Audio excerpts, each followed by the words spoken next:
Well, good afternoon, everybody. 6 minutes past the hour, 3 o'clock on Super Talk 99.7. Brian Wilson in the chair on this Tuesday, May 14th. We are under a severe thunderstorm watch until about 8 o'clock tonight. So, keep an eye on the sky. I'm looking at my high-tech radar, and it looks like we have some thunder showers that are moving up from the south and the west toward the Nashville area. So we're still maybe I'd say an hour and a half, 2 hours out before they start really reaching our area in a serious way. They have had, some thunderstorm warnings go up with some of these storms. So we'll see how it's going to go this afternoon. I don't think we're talking about anything like what we had the other day. Certainly doesn't seem to be that kind of storm, but, this is that time of year where convective thunder showers can really, cause you a little surprise now and then. So we'll keep an eye on it, and you keep an eye on it. I tell you, I'd do what I did. Go out there and take the umbrellas down, pull in the cushions. Just in case. Just in case. I mean, you don't want to be doing that when the storm is here. You want to do it beforehand. Yeah, it's a little too late then. You get out there in the middle. Who wants to go out there in the middle of a storm? That's right. There's a lot of stuff that I could start with here today, but I think I'm going to start with something that I don't think is getting near enough attention. The Biden administration and the Democrats, they're remarkably good at weaponizing things. They weaponized the intelligence community. And remember how they weaponized the intelligence community to tell us that, that Hunter Biden laptop is not a real thing. It's Russian disinformation. Turned out it was a real thing, and those people were lying, but they got everybody to sign a piece of paper. They weaponized the intelligence agencies.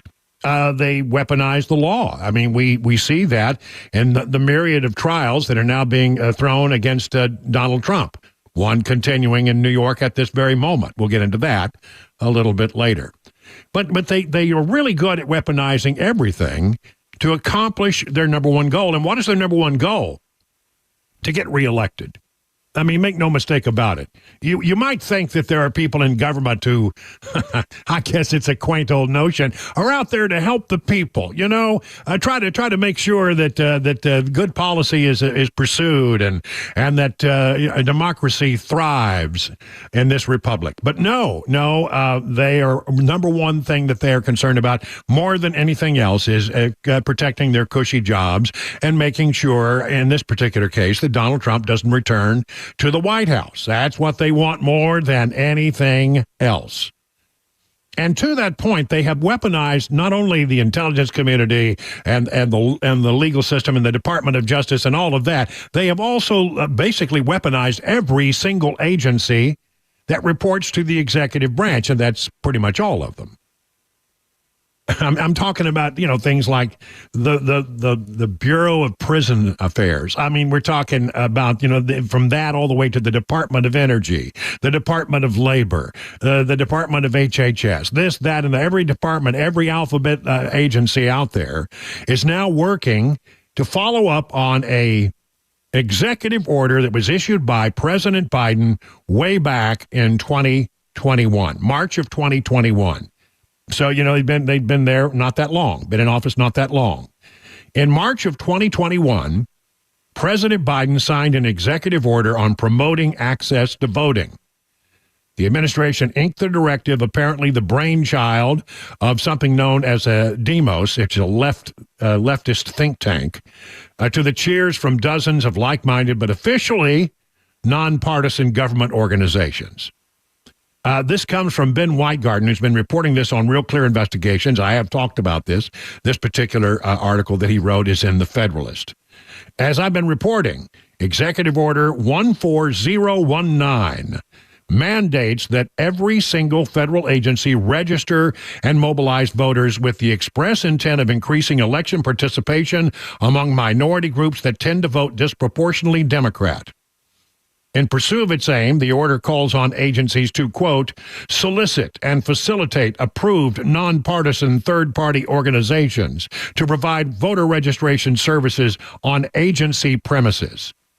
The language has raised, as you might imagine, alarm bells on the right. Folks who suspect that the leftist groups supportive of this order could coordinate with agencies to implement it and increase the registration of Democrat-only voters. In other words, yeah, it's supposed to be nonpartisan, but why is it that they seem to be seeking out areas and demographics where there are disproportionately Democrat voters and not Republican voters? I bet they haven't registered one Republican at all. And so, when you register people to vote, it can have a real impact. I love this is an interesting paragraph. Such an effort could prove decisive. A since deleted but archives demos analysis indicates that if fully implemented, the order could lead to 3.5 million new or updated voter registrations annually, which is a massive figure considering that recent presidential elections have been decided by mere thousands of votes in a handful of states. You get 3.5 million people, new left-leaning voters registered to vote, and you can change the outcome. Should government be in the business of making sure that certain demographics are registered to vote? Details from a July of 21. So this is a few months after the executive order came out. It was a listening session the Justice Department conducted with leftists or activists about implementing the order, suggest fears of collusion between federal agencies and leftist activist groups are more than merited. The details come from a set of unredacted notes taken by a Department of Justice attorney, and we have gotten them through Freedom of Information Act requests. During those proceedings, Biden administration officials heard from activists overwhelmingly from the left. Every participant whose party affiliation or political donation history could be identified by something known as the Oversight Project was identified as a Democrat. Well, there's one exception. Somebody from the Green Party. Here are some of the recommendations. For example, Keita Haynes of the Sentencing Project indicated that eligible voters who are incarcerated have been left out of voting and emphasized that those held in pretrial custody also have the right to vote. Haynes proposed a variety of ways for the Federal Bureau of Prisons to provide voter registration information during prisoner admission, orientation training, and various other touch points with prison personnel. She also recommended that authorities provide in-person voting options. That's right. Let's take voting machines into our prisons. What could possibly go wrong with that? Felony disenfranchisement is voter suppression, the DOJ attorney recorded in his or her notes. It goes on. I've got incident after incident after incident. Terry Minnis of Asian Americans Advancing Justice. Now, there you go. A very leftist organization pushed not only for agencies to create multilingual materials pertaining to voting, but for making voter registration info mandatory at naturalization ceremonies. Honestly, it's not the government's job to go out and register people to vote. Now, should there be impediments to that? No. Any individual who chooses to be involved in the process should be able to access the process and to register to vote and then to go and cast their vote when the time comes. But is it the government's job to be pushing that? I don't think it is.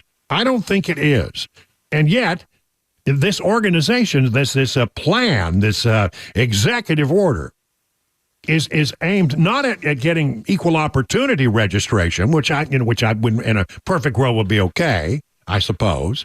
You get equal number of Republicans and Democrats, and you go after them and you get them registered. Okay, all good and fine. But honestly, that there's going to be bias in the system when it's only Democrat operatives who are making the decisions about where they go to pursue voter registration. The government should not be involved in this. 3.5 million people? That's unbelievable. Mississippi Secretary of State Michael Watson wrote a letter in March to Attorney General Merrick Garland, raising concerns that under Executive Order 14019, the U.S. Marshal Service was being directed to modify agreements with jails to mandate that they provide voter registration and materials and facilitate voting by mail. on top of requiring the DOJ to facilitate voter registration and mail voting for individuals in the custody of the Bureau of Prisons. According to Watson, this could lead not only to ineligible voters, but also among non-citizens, including illegal aliens, being encouraged to illegally register to vote.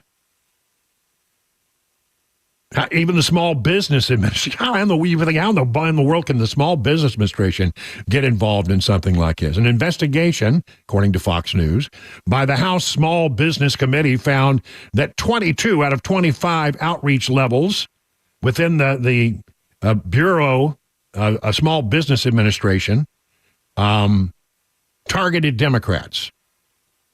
Meanwhile, 11 out of 15 Michigan counties that showed the largest voter registration increase over the last year have ranked highest in population of young voters and black voters, according to the committee, two of the left's most sought voting blocks. I don't know. I mean, it just goes on and on and on. How do you challenge it? How do you fix that? With the 2024 elections fast approaching, and the Biden administration executive order being implemented, Pennsylvania legislators' challenge to it has taken a greater urgency. Several weeks ago, a district court judge dismissed the case on standing grounds. On April 23rd, the legislators filed a petition for writ of certiorari at the Supreme Court and asked the court to expedite the case. So there are people out there trying to do that, trying to do everything they can to sort of stop this weaponization of every single agency in the federal government. I mean, is there anything? Is there any lever of government? By the way, not their levers. They're our levers. This is our government, not their government. They use it as a tool, as a weapon. We're going to make sure that all the Democrats, and even maybe some questionable Democrats, maybe even some people who are not in this country legally, they're all going to get a chance to get registered to vote, and they're going to vote, and it's going to be overwhelmingly aimed at people on the left, but not people on the right. So what can we do? Well, the only thing that we could do is make sure that our people are registered to vote as well. I mean, I don't know how you stop it at this point. There are so many tentacles to the octopus that you could never track them all down and shut them all down. And by the way, they've been working on this since 2021, and this is 2024, and we're only about 6 months away from the election. So I don't know. The damage may already be done. It may be impossible to stop it. But what we can do is make sure that our people are registered to vote. Make sure that our people turn up at the polls. Honestly, in an election where it's going to be tight, we looked at some of the battleground numbers. Yesterday I told you there were about 3 battleground states that were out there that Trump had to win one of the 3 in order to prevail. The margins in those states are tight. And such an effort by the federal government to go in and to register and facilitate voting among Democrats, but not do the same among Republicans. You don't need that many votes when it's that tight. They're a clever bunch. So the only recourse, it seems to me, at this point is to make sure that we are double down on our side to make sure that Republicans are registered to vote, motivated to vote, that they get out and actually cast the ballot. We're going to do everything we can this time to make sure that, for example, if there are bundling going on and it's legal in a state, we're going to bundle. If it's mail-in voting, we're going to mail-in vote. We're going to play the same game that they play, but we've got to make sure that our people show up. The good news on that front is, according to all of the polls that I've seen, Republicans are a lot more enthusiastic about voting this time around than are Democrats.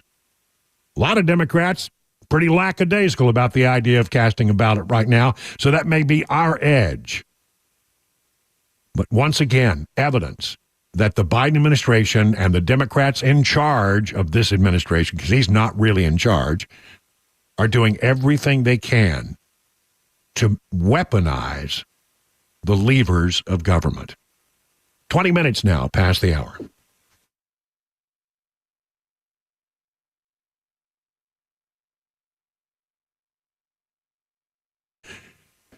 USS is the company you've trusted in your crawl space for some 30 years now. You know what? They're doing something new. They're doing something different, and you may need this. They're offering mold treatment. It's perfect timing with all the rain and the moisture we've had this year. Maybe you've noticed some musty smells in your house. That's a sign you may have a problem. Increased allergies, you sneeze a lot, you're having respiratory issues. That could be a sign. This could be part of your problem. You might have mold in your crawl space. Mold spores travel up into the home and get into the air you breathe. You need to turn your crawl space into a healthy space with United Structural Systems Complete Microbial Growth Treatment. They don't just treat the mold. They treat any kind of growth that would be eating away at your floor joists. They will do everything they can to make sure that they remove the mold and then treat the area and then make sure it's encapsulated so that you don't have any problems going down in the future.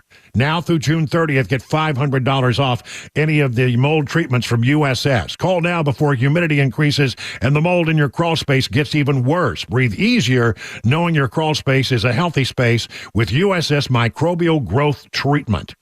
That's right, keeping homes dry and stable. That's what they do at USS. They guarantee their best. 615-488-7855 online at ussTN.com. Hey, it's Dan Mandis, and I am so glad that California Closets has fixed my closet catastrophe. After exact measuring and planning, they came over and got to work. Yeah, once it was all plotted out on their 3D CAD system, the pieces are measured, cut, and precisely installed into my space. It was clean, fast, and professional, and above all, my new closets look and function great. Now, this was my dormer, and now this is my new dormer thanks to California Closets. Look at all of this added space for shirts and shoes, you name it, and it is cut so precisely, simply amazing. And my old closet that has now been reborn as the ultimate in style and functionability, making the best use of the space that I had. They can work on just about anything: bedrooms, garages, home offices, closets, pantries, and so much more. Find them online, CaliforniaClosets.com, and see what they can do for you. You can schedule a free design consultation. Mention my name, CaliforniaClosets.com.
An update on that Israel-Hamas war as forces have been fighting on the outskirts of Rafah today. We've got some midday money news, and we've got a guilty plea today for a man who shot two Jewish men in California. 3:30 Super Talk, 99.7 WTN.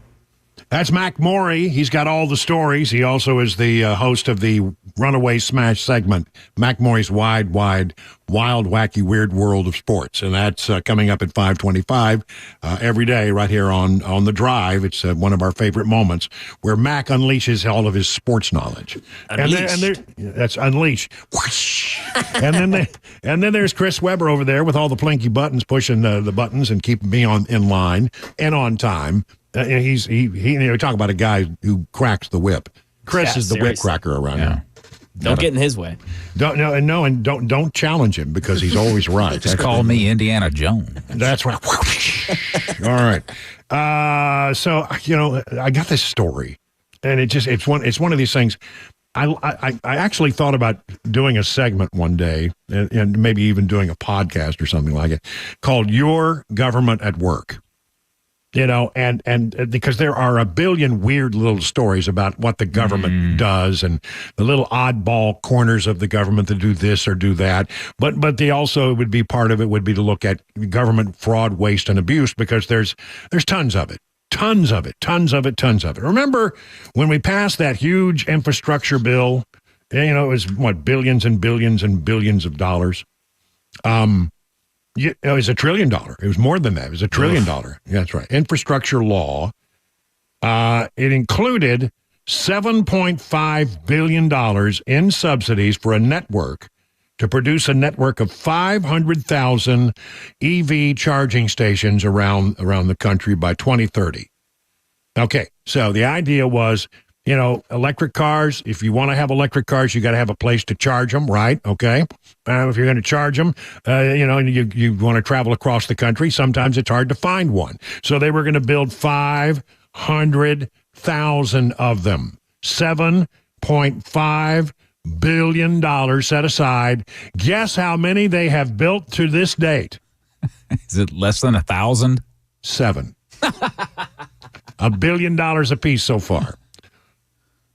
7. Well, that's something. Yeah, I mean, back in December, it was 0. They had not built even one back in last December, last Christmas. And then so apparently this article got written and said absolutely none have been produced. And they came back and they said, you have to change. Your story is wrong. Your story is wrong. Your story is wrong. Well, how is it wrong? We produced one. All right, so you had to change it and say, okay, I've corrected it. It's 1. Mm-hmm. And now we're up to 7. Hey, that's more than one a month. So only 499,000 plus months to go. Yeah, and so that means that there are 499,993 to go. Be ready in no time. If my math is correct on that. The back of the math back of the envelope math suggests that building 7 stations every 2 years will get to Biden's goal no later than 144,881 AD. Assuming we're still using AD by then. Doesn't seem that far away now, does it? The reasons for the ever slow rollout, according to oil price, higher standards for new EV chargers, including 97% operational reliability. Here's the thing. I mean, you have to set up 150 kilowatts of power and have proximity to the highways.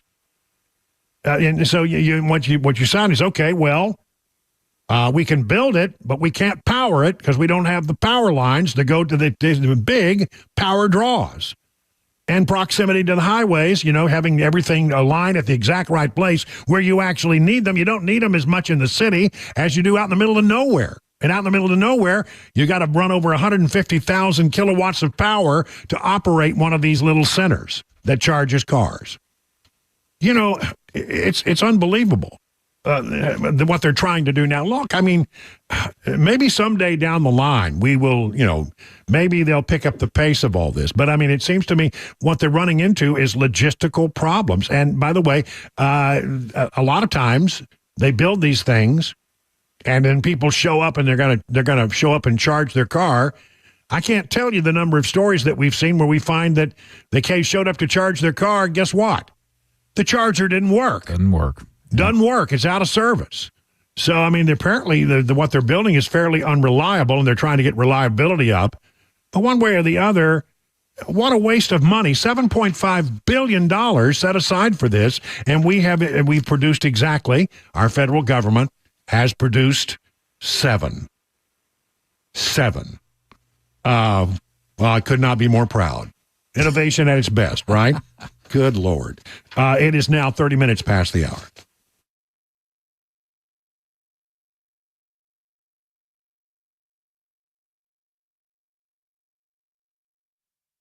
.30, I'm Mac Maury with your top story. 73 degrees, mostly cloudy in Nashville, and a good portion of the mid-state, everything west of Cookeville and McMinnville in a severe thunderstorm watch until tonight at 8 p.m. Central Time, Middle Tennessee time. Got a full weather forecast and a traffic report on the way in 5 minutes. Israeli forces have been fighting on the outskirts of Rafah. Not quite a full-scale invasion of the city, but more airstrikes have been taking place around the city. 450,000 civilians now on the move. And there are reports that American aid workers trapped in Gaza. State Department Principal Deputy Spokesman Vedant Patel said the Israelis need to step up their efforts to keep aid flowing into the area. We believe that there is more that can be done here, and this is just another example of why it is so crucial and important that the Rafah border crossing be open, not just for the appropriate flow of humanitarian aid, but also for the safe departure for foreign nationals. Midday Money News, the Labor Department's measure of wholesale prices increased by a 0.5 percentage point in April, more than expected. The 2.2% yearly increase was the largest jump in more than 12 months, and another illustration of persistent inflation. Not much movement on Wall Street heading in to the 4 o'clock hour. The Dow flat, S&P and NASDAQ just up a little bit. A guilty plea today for a man who shot 2 Jewish men leaving an L.A. synagogue last year. Alex Stone. L.A.'s Jewish community lived in fear when 2 men were shot leaving synagogues over a 2-day period last year. Both victims survived, and a day after the second shooting, the LAPD made an arrest. 29-year-old Jamie Tran was charged with federal hate crimes. He allegedly has a history of anti-Semitic beliefs and had allegedly made violent threats against the Jewish population. Now Tran has agreed to plead guilty. Under a deal, he could get up to 40 years in prison.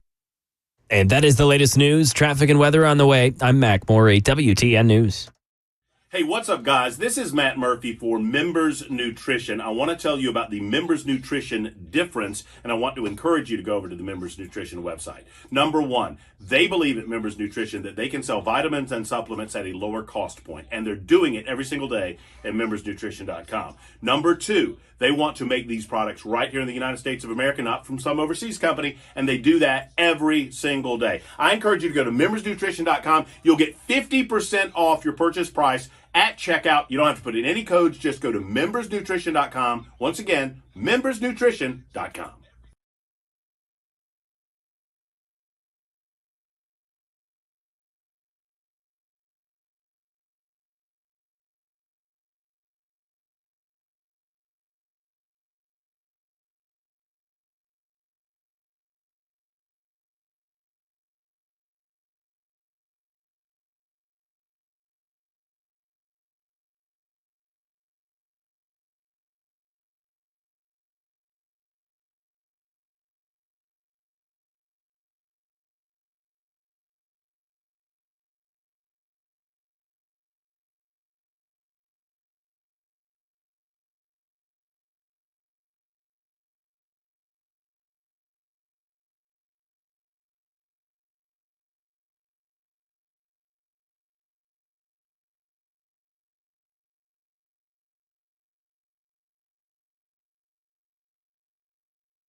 38 minutes now past the hour, 3 o'clock.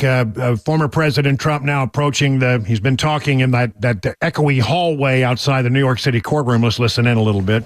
A great gentleman, Victor Davis Hanson. None of the 5 civil or criminal cases currently lodged against former President Donald Trump, by the way, all going through Washington. This is all election interference by Biden.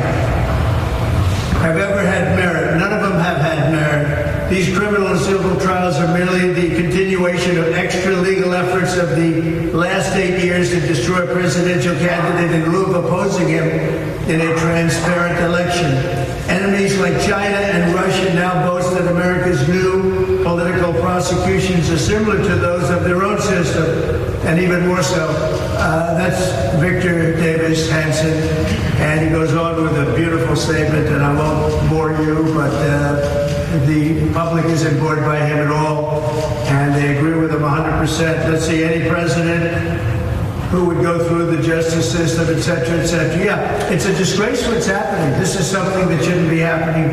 Tom Fitton, I've carefully tracked the at-real Donald Trump trial up in New York. The prosecution, in quotes, prosecution meaning persecution, hasn't presented any evidence of a crime by Trump whatsoever. Judge Merchan is, well, he says very negative things about him. I don't want to say that about the judge. I'm not going to say that today about the judge. Because he's got a gag order on him. Well, I mean, what he's doing there is he's coming out and he's reading the reviews of some of the conservative commentators who have what they've had to say about the trial, because he really can't talk about the judge in any effective way.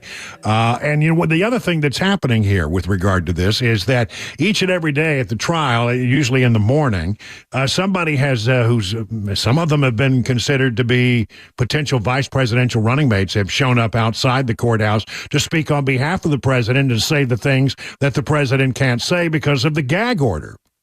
And it seems to be almost like, I mean, we had Vivek Ramaswamy today. We had, with the Speaker of the House was there. We'll talk about that in a little bit. I don't think he's a vice presidential potential candidate, but others have been. I mean, we had J.D. Vance the other day, and he did a great job.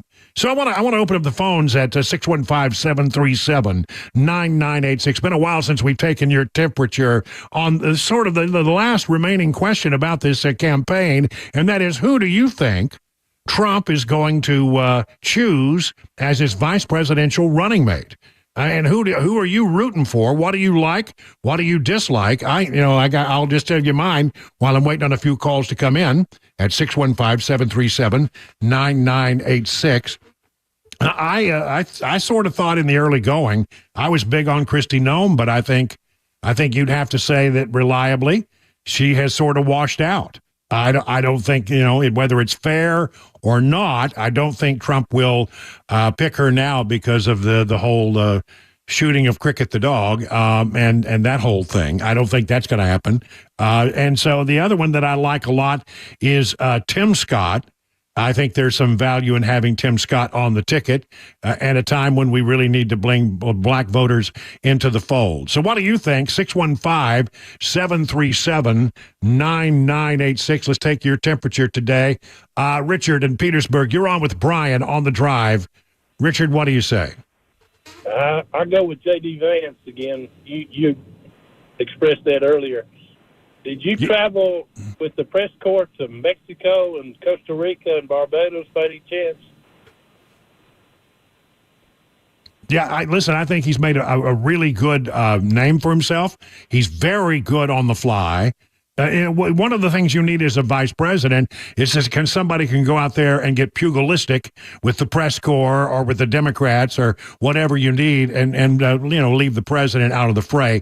Although this president, if he were to be reelected, doesn't seem to have any hesitation at all about going toe-to-toe with anybody. But, I mean, I think he'd be very good, a very strong focal spokesman, someone who can, do the mean stuff that sometimes a vice president needs to do. Chris in Mount Juliet. Chris, good afternoon. You're on with Brian on the drive. What do you think, Chris? Hey, Brian. Personally, I think Vivek is probably the best bet that we have. In all honesty, he's basically just a young Trump, and he's probably the best candidate for the 2028 election. And with him being vice president in 2024 up to 2028, he's going to get to know a lot of the inner workings of how D.C. is. Yeah. And he will be able to navigate it much, much better than I think anybody in Congress and in the Senate. What is it that you specifically like about him? He's honest. He tells it how it is. He actually speaks to the American voter and not, the donor base. Okay, fair enough. Thank you, Chris. Let's go to Pete in Lebanon. Pete, you're on with Brian on the Drive. What do you say, Pete? Yeah, good afternoon. I like Tulsi Gabbard myself. Tulsi Gabbard. Yeah, that's a name that comes up now and then. What is it that you like specifically about her? What attribute does she have that you like? She's got the Reaganist move away from the Democrat Party toward the more conservative positions, and she could be one who would very much draw in independence. She's articulate. She's easy to look at, and I think she's one that would really be a strong balance to some of Trump's characteristics. I think she is. I mean, when I say she's very watchable, and what I mean about that is that she has an intensity about the way she speaks, and an eye contact that just drills right through you.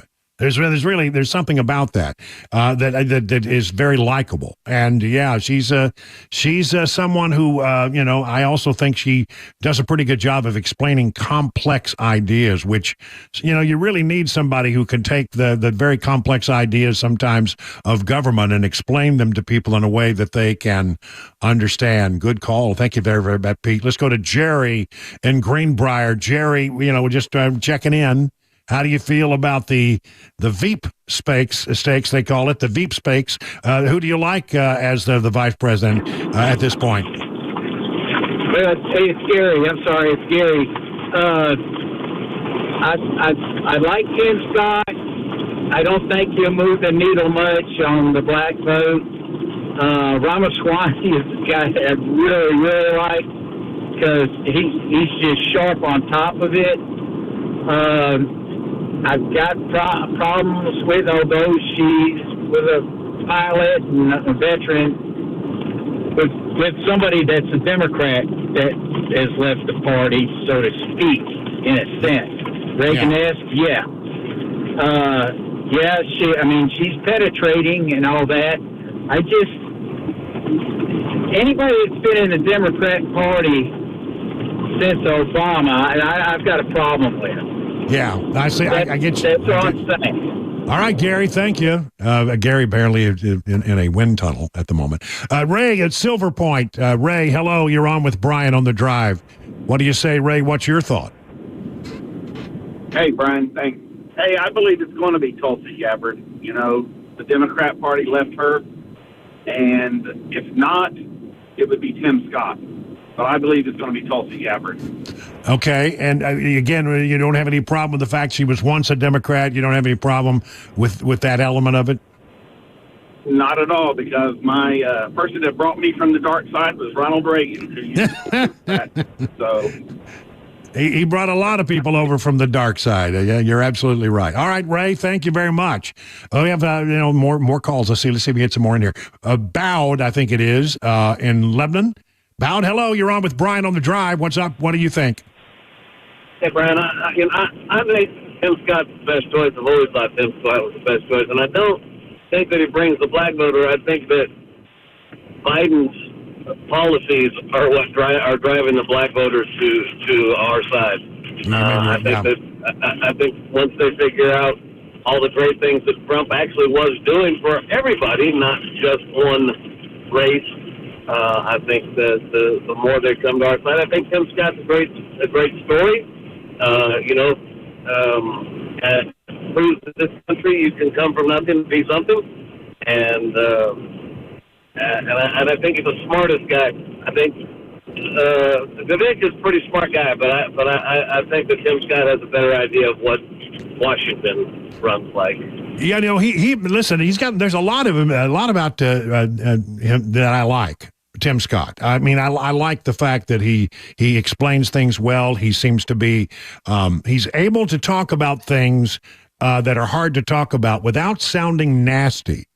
He's a happy warrior to that regard, and I think he's got a nice personality as well. So look, if he were to help bring over some black votes, that would be helpful. But I mean, just beyond that, he's simply he is qualified to do the job.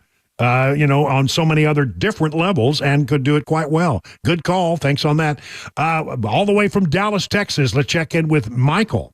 Hello, Michael. You're on with Brian on the Drive. Hey, Brian. It's an honor. Thank you very much. I am a full endorser of Sarah Huckabee Sanders as VP. I think she would be an excellent person to put on the ticket. She brings the female vote. She's got executive experience since she's serving as governor of a great state of Arkansas. Also, she has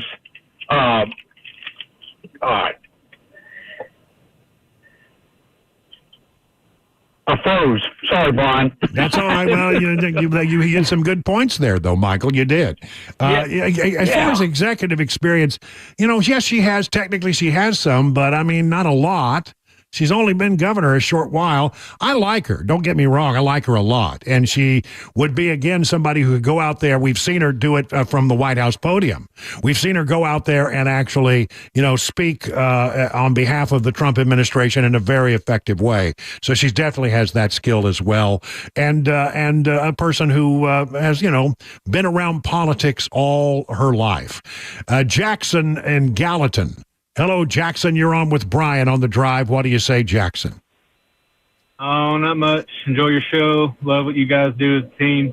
As far as the Veep stakes, between me and the wall, I believe that Helen Keller could run with Donald Trump, and he's still going to be elected. But at this point, I would say Tulsi Gabbard. She just has that it factor. I think Tim Scott's super strong as well, and he checks all the boxes. But the pull and the splash, I don't think is there. But either way, you can't go wrong with Tim or Tulsi. All right. Well, that's very great. Great. Appreciate the call. Let's get one more call in before we call it quits on this. It's Craig in Chapel Hill. Hello, Craig. You're on with Brian. Hello, sir. How you doing? I'm well. Well, good deal. I tell you, my top picks is I think Tim Scott's probably in the high running, but I think with Trump, you just never know with Trump looks outside the box, and I think if he brings somebody in, it's just going to surprise everybody, and that's kind of what I'm leaning. My personal choice is Condoleezza Rice, but I think she's been asked, and she's turned it down. And she's not in that world anymore, I don't think. Well, and I think Miss Congeniality, I think Rosie O'Donnell. What do you think? That would be interesting for sure. All right, everybody. Thank you so much. Good to check in on that. We'll do this from time to time as we get close. I guess, we're probably not that far from getting the answer. We're only 6 months away till the election and not that many months away till the convention. So, at some point I think Trump loves, by the way, I think he loves the speculation. He eats this up. It's like watching The Apprentice. It's 52 minutes past the hour now of 3 o'clock.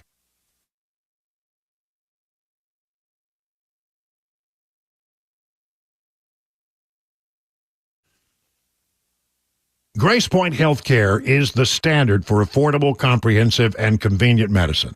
Well, how does that work? Well, as a direct pay provider, your health care is delivered without the red tape of an insurer's guidelines. Smart Care plans make it even more affordable, starting at $69 a month. You get free office visits and free basic labs for the entire year. GracePoint identifies and treats the root causes of a condition, not just the symptoms, using a comprehensive functional approach, and by usually seeing you the same or the very next day, you're treated at your convenience. What a gift that is. GracePoint Healthcare, affordable, comprehensive, and convenient medicine delivered the old-fashioned way, located on Main Street in Franklin, 615-599-6868. That's 599-6868 to set up your appointment. Hey, what's up, guys? This is Matt Murphy for Members Nutrition. I want to tell you about the Members Nutrition difference, and I want to encourage you to go over to the Members Nutrition website. Number one, they believe at Members Nutrition that they can sell vitamins and supplements at a lower cost point, and they're doing it every single day at membersnutrition.com. Number two, they want to make these products right here in the United States of America, not from some overseas company, and they do that every single day. I encourage you to go to membersnutrition.com. You'll get 50% off your purchase price at checkout. You don't have to put in any codes. Just go to membersnutrition.com. Once again, membersnutrition.com.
The latest on former President Trump's hush money trial. We've got a lawsuit between a former employee of the Nashville Fire Department and the fire department, plus TikTok news. Another lawsuit there. 4 o'clock Super Talk, 99.7 WTN.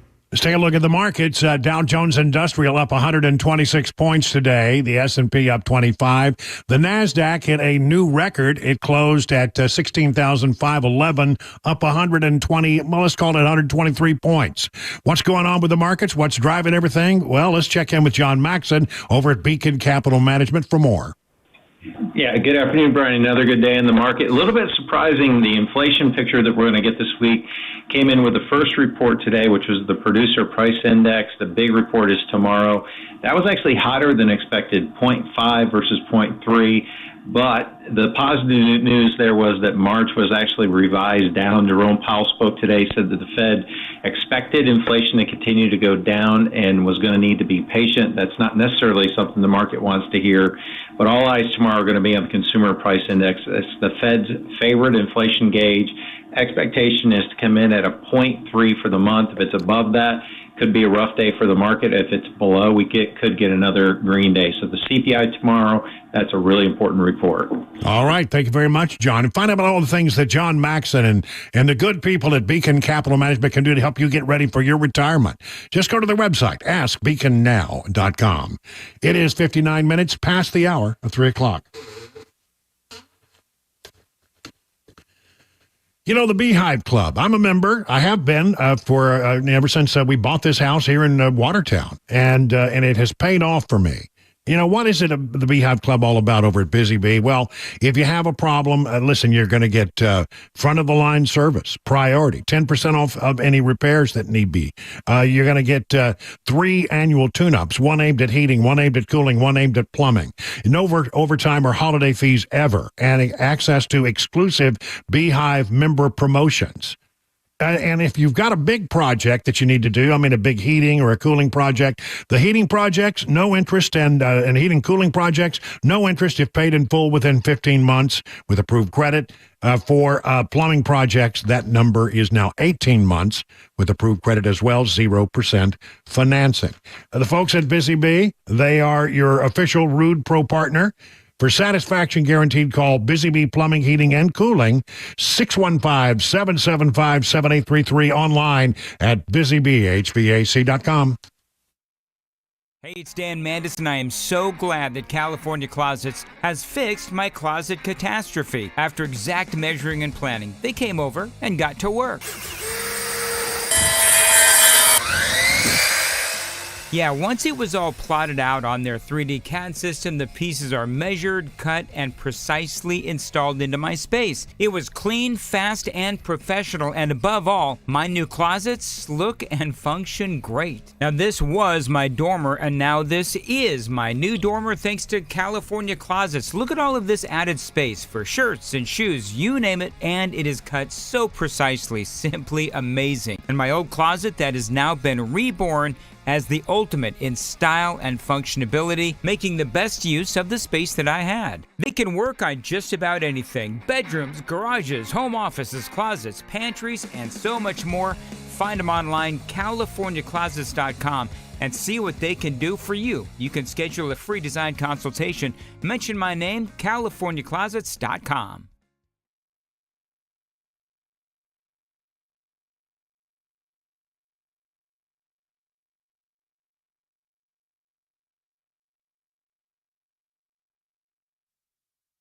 .402, I'm Mac Morey with your top stories. We've got a thunderstorm watch for a large portion of Middle Tennessee until 8 p.m. tonight. Could see hail and 60-mile-an-hour winds here in the mid-state. We'll let you know about it. Complete weather forecast and that traffic report coming up in 5 minutes. Starting with the Donald Trump hush money trial, Chuck Sievertson gives us the latest. As expected, defense cross-examination of Michael Cohen in the hush money criminal trial in New York has been aggressive, trying to dispute the former Trump lawyer's credibility. Cohen freely admitting under oath that he has a bias and made public disparaging statements about his former boss. Trump lawyer Todd Blanche pointing out Cohen used to say nice things, like calling the book Art of the Deal a masterpiece. Blanche asking Cohen whether he was motivated by fame or publicity, which he denied. Then quoted from one of his books saying he was motivated by power and the good life and public acclaim. Cohen said, "Yes, those are my words." About 2 hours into the cross-examination, the Trump lawyer has gone nowhere near the specific allegations against his client. The defendant may be listening closely, but virtually the entire time today, Mr. Trump's eyes have been closed, the jury paying close attention. Right now in Tennessee, $250,000 in damages have been awarded to Maggie Lawrence, a longtime employee of the Nashville Fire Department after a discrimination lawsuit. The lawsuit states Lawrence was hired by NFD in 1992 as a fire inspector. For her more than 30 years of employment at the fire department, Lawrence worked multiple roles, which included fire investigator, assistant fire marshal, and deputy fire marshal. The lawsuit claims the department went out of their way to make sure that the, quote, good old boys club stayed in charge, keeping her from being the first female fire marshal. According to the lawsuits, Lawrence was 63 years old when this incident occurred and had no intentions of retiring soon. The Nashville Fire Department disagrees with the decision, and they say they hired the most qualified person for the job. And several TikTok creators suing the U.S. government to challenge the new law requiring the app's owner ByteDance to sell TikTok or face a ban. Stephen Portnoy. The lawsuit is filed by 8 video creators who say their First Amendment rights are threatened by the new law, giving TikTok's China-based owner a year to divest itself of the app. The plaintiffs include a formerly homeless rancher in Texas, a cookie baker in Tennessee, a Maryland-based promoter of black small businesses, and a college football coach in North Dakota. TikTok itself filed a similar lawsuit last week. The government argues the app poses a national security threat while it remains under Chinese control. And that is the latest news, traffic, and weather on the way. I'm Mac Morey, WTN News. Hey, it's Dan Mandis, and I am so glad that California Closets has fixed my closet catastrophe. After exact measuring and planning, they came over and got to work.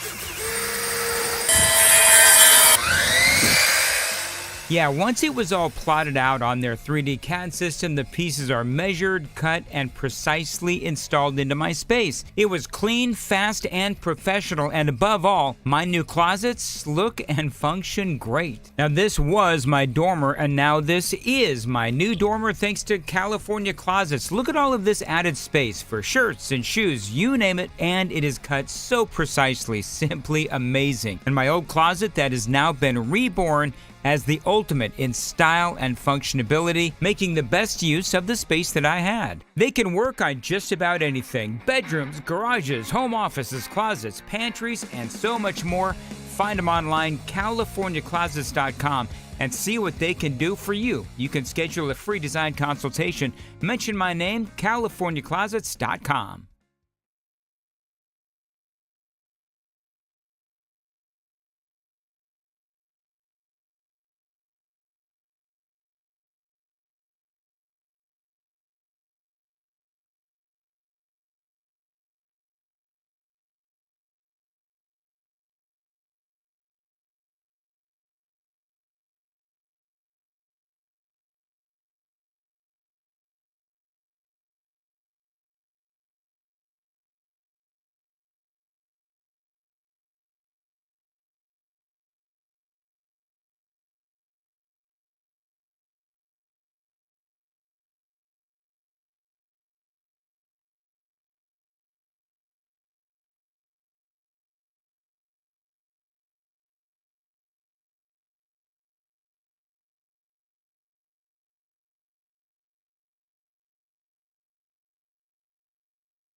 408 on Super Talk 99.7. I'm Brian Wilson, your friend and radio buddy. This is hour number 2 of the drive for the 14th day of May, Tuesday.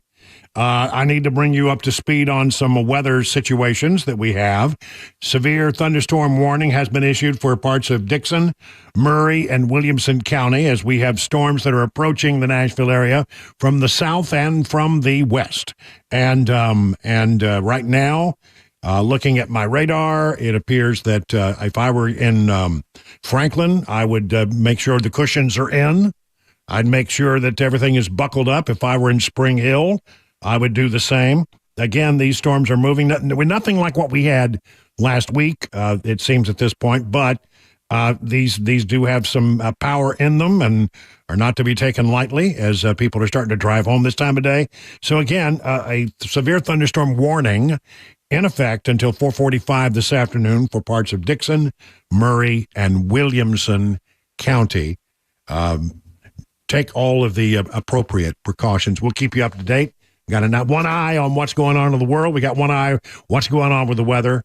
We'll make sure nothing sneaks up on you. Okay. The Trump trial in New York. Michael Cohen has ended his, the prosecutors have ended their questioning of him, and now it's a cross-examination, and he's getting a heck of a cross-examination. Before we get into the details of exactly some of the things that Michael Cohen, known liar and perjurer, has to say, I want to point out that every day there have been a group of politicians who show up outside the courthouse. They come in, they do a little bit of the morning session, and then they break. And today it was Speaker of the House Mike Johnson, among others, who approached the microphones outside the courthouse to say the things that Trump can't say, given the fact that he's under a gag order. I called President Trump and told him I wanted to be here myself to call out what is a travesty of justice, and I think everybody around the country can see that. President Trump is a friend, and I wanted to be here to support him. It's painfully obvious that we're now 6 months out from an election day, and that's the reason. That is the reason why they brought these charges here and across the country.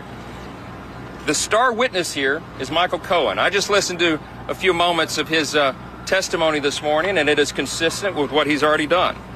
This is a man who is clearly on a mission for personal revenge, and who is widely known as a witness who has trouble with the truth. He is someone who has a history of perjury and is well known for it. The crime that they are accusing President Trump of is falsification of business records. But I think everybody knows he is not the bookkeeper for his company. President Trump is innocent of these charges. It's impossible for anybody to deny that looks at this objectively, that the judicial system in our country has been weaponized against President Trump. Again, I came here again today on my own to support President Trump because I am one of hundreds of millions of people and one citizen who is deeply concerned about this. And so I'm glad to be here. Thank you. He seems to be making the case that he's there as a concerned citizen, but of course he's a concerned citizen who happens to be the Speaker of the House of Representatives, by the way, in the line for the ascendancy to the presidency should something happen. Along with him there was Representative Byron Donalds of Florida, Corey Mills, also of Florida. As we mentioned yesterday, J.D. Vance, Senator from Republican from Ohio, and Tommy Tuberville, from Republican from Alabama, and Representative Nicole Maliotakis, Republican of New York, were there on Monday. But this is the highest-ranking lawmaker to appear alongside Trump since the trial began. A signal that according to thehill.com, that the House GOP conference is squarely behind the former president, despite Trump's swirling legal troubles their take. So that's that. I mean, look, I think it is important to have it. I was a bit surprised to see Mike Johnson there, but I mean, he's made it very clear he came as a concerned citizen, not necessarily as the Speaker of the House. That's pretty interesting, I think. And I'm glad that there are people who are showing up to have these conversations. It seems really unfair to me that Donald Trump can't defend himself. And so some of these other folks can go out and say the things that Donald Trump wish he could say, but he cannot say. So Michael Cohen, They wrapped up. I don't think they laid a glove on Trump, in my mind. Again, it's a documents case, and as you heard the speaker say, he's not the bookkeeper of his organization. These documents are all handled by other people. He comes in, they give him a stack of checks to sign, and he signs them. It's the way it is. It's all been worked out before he even gets there, it seems to me. Let's see. Let's talk a little bit about some of the things that Cohen said. Let's see. Yes, here we go. What a character this guy is, right? Todd Blanche, who is the defense attorney who is asking the questions of him, substantially more fired up than we've ever seen him, confronted Michael Cohen right at the start of today's cross-examination over a TikTok tirade last month in which he called Trump a dictator, a little S, and a D-bag. Sounds like something I said, Cohen responded. Blanche also asked Cohen whether he recently described him as a crying little S word, the one I can't say, on TikTok. Presumptive nominee pleaded not guilty. Of course, you know about. Here's some of the testimony. Cohen testifies he still lives in a building with Trump's name on it. I do. Jurors were shown images of merchandise that appears on Michael Cohen's Mea Culpa podcast website, including a pin that suggests convicting Donald Trump. According to the images, a Convict 45 enamel pin is being sold for $17. For $22, you can purchase a Send Him to the Big House, Not the White House coffee cup.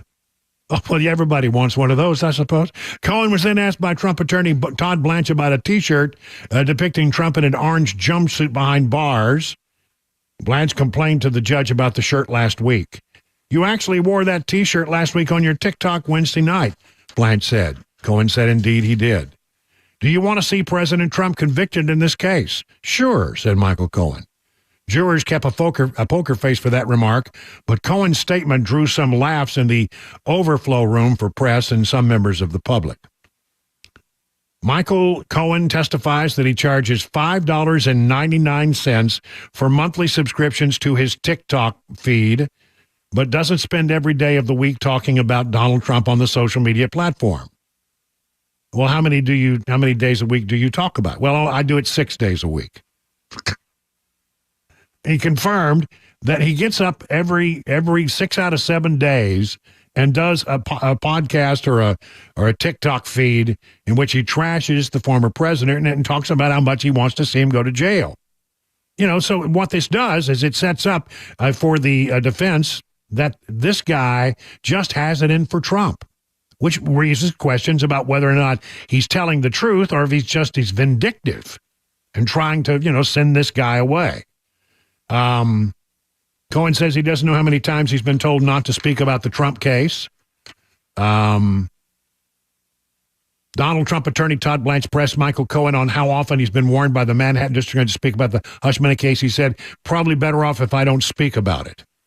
Blanche then tried to twist Cohen's words, insinuating they don't direct you to not speak about the case. Well, I do have a First Amendment right. I can speak.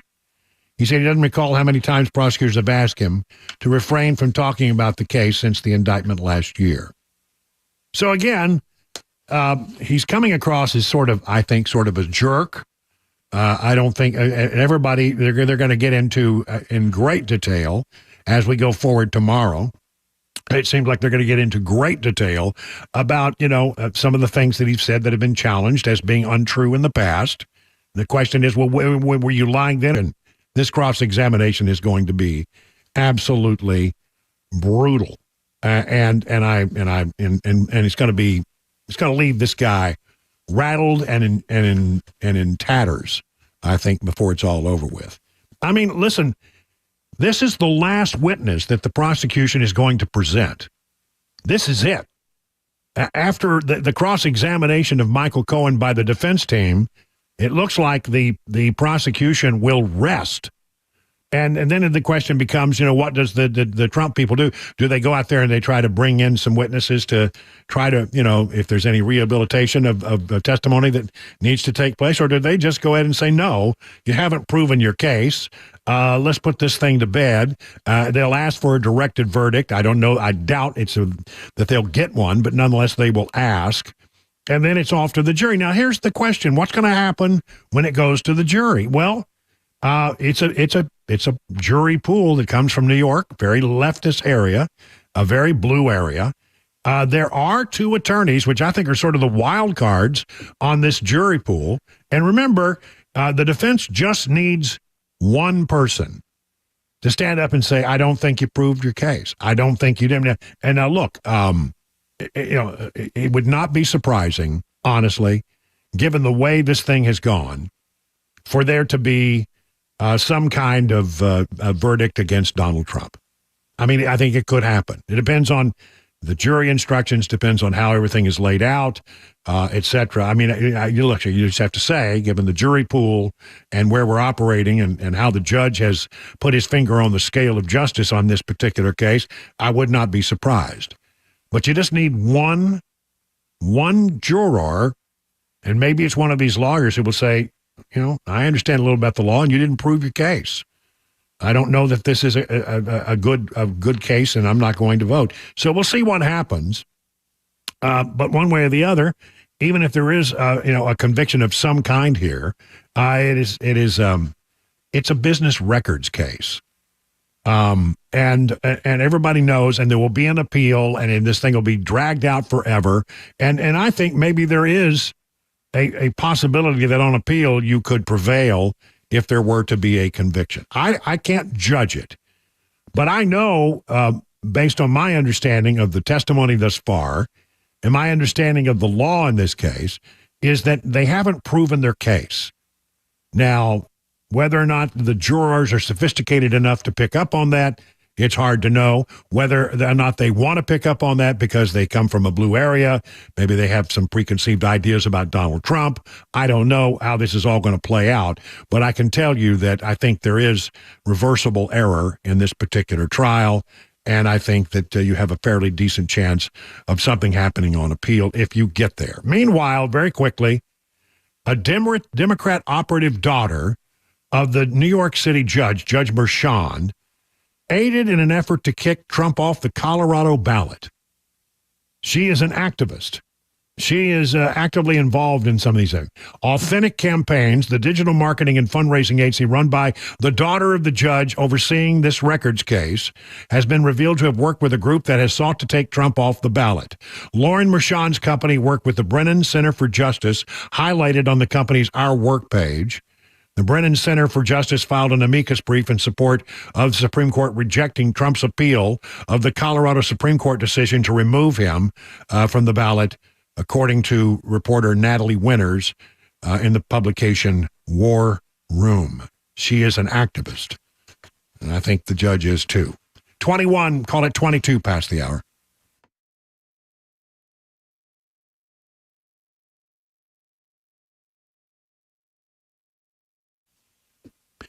All right, if you've lived here in this area for a long time, you know about URFARB. It's been in Middle Tennessee for your European car repair needs for some 24 years now, and we've got to watch them grow. Now, I don't know about you, but it's cool watching a hometown business take off. Well, the folks at URFARB are now proud to announce a fifth location of URFARB in Mount Juliet, on Mount Juliet Road, right across from the Dairy Queen. URFARB can now serve you in Franklin, 100 Oats, Murfreesboro, Belmead, and now their newest location, and it's really nice, Mount Juliet. Pretty cool getting to watch a small-town mechanic starting in a barn in the backyard of a single-wide trailer grow to 5 locations repairing thousands of cars each month. At URFARB, you get a 3-year nationwide warranty and a free loaner car with every repair appointment. So just call this number, 844-URFARB, or visit myurfix.com.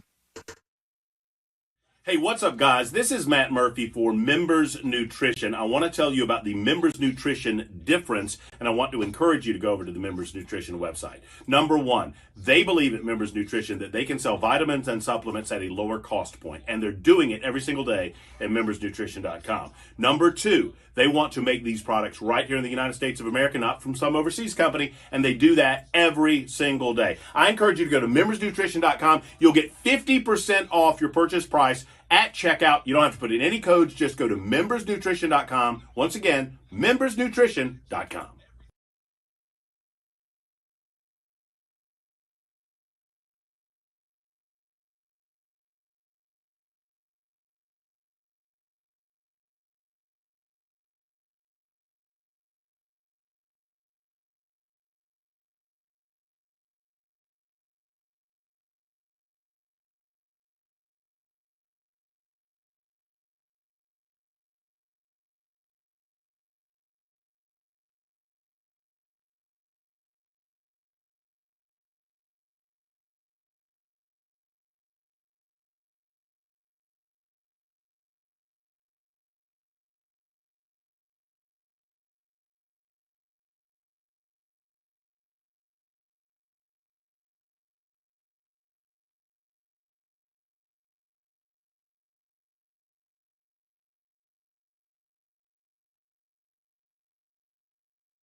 Got the latest on the Donald Trump hush money trial, plus the money news, taking a trip to Wall Street. 4:30 Super Talk 99.7 WTN.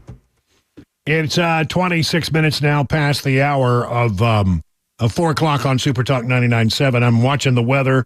Again, we have a line of thunderstorms moving toward Columbia in the Spring Hill area, one that's moving through toward Franklin at the moment. And we do have severe thunderstorm warnings in place.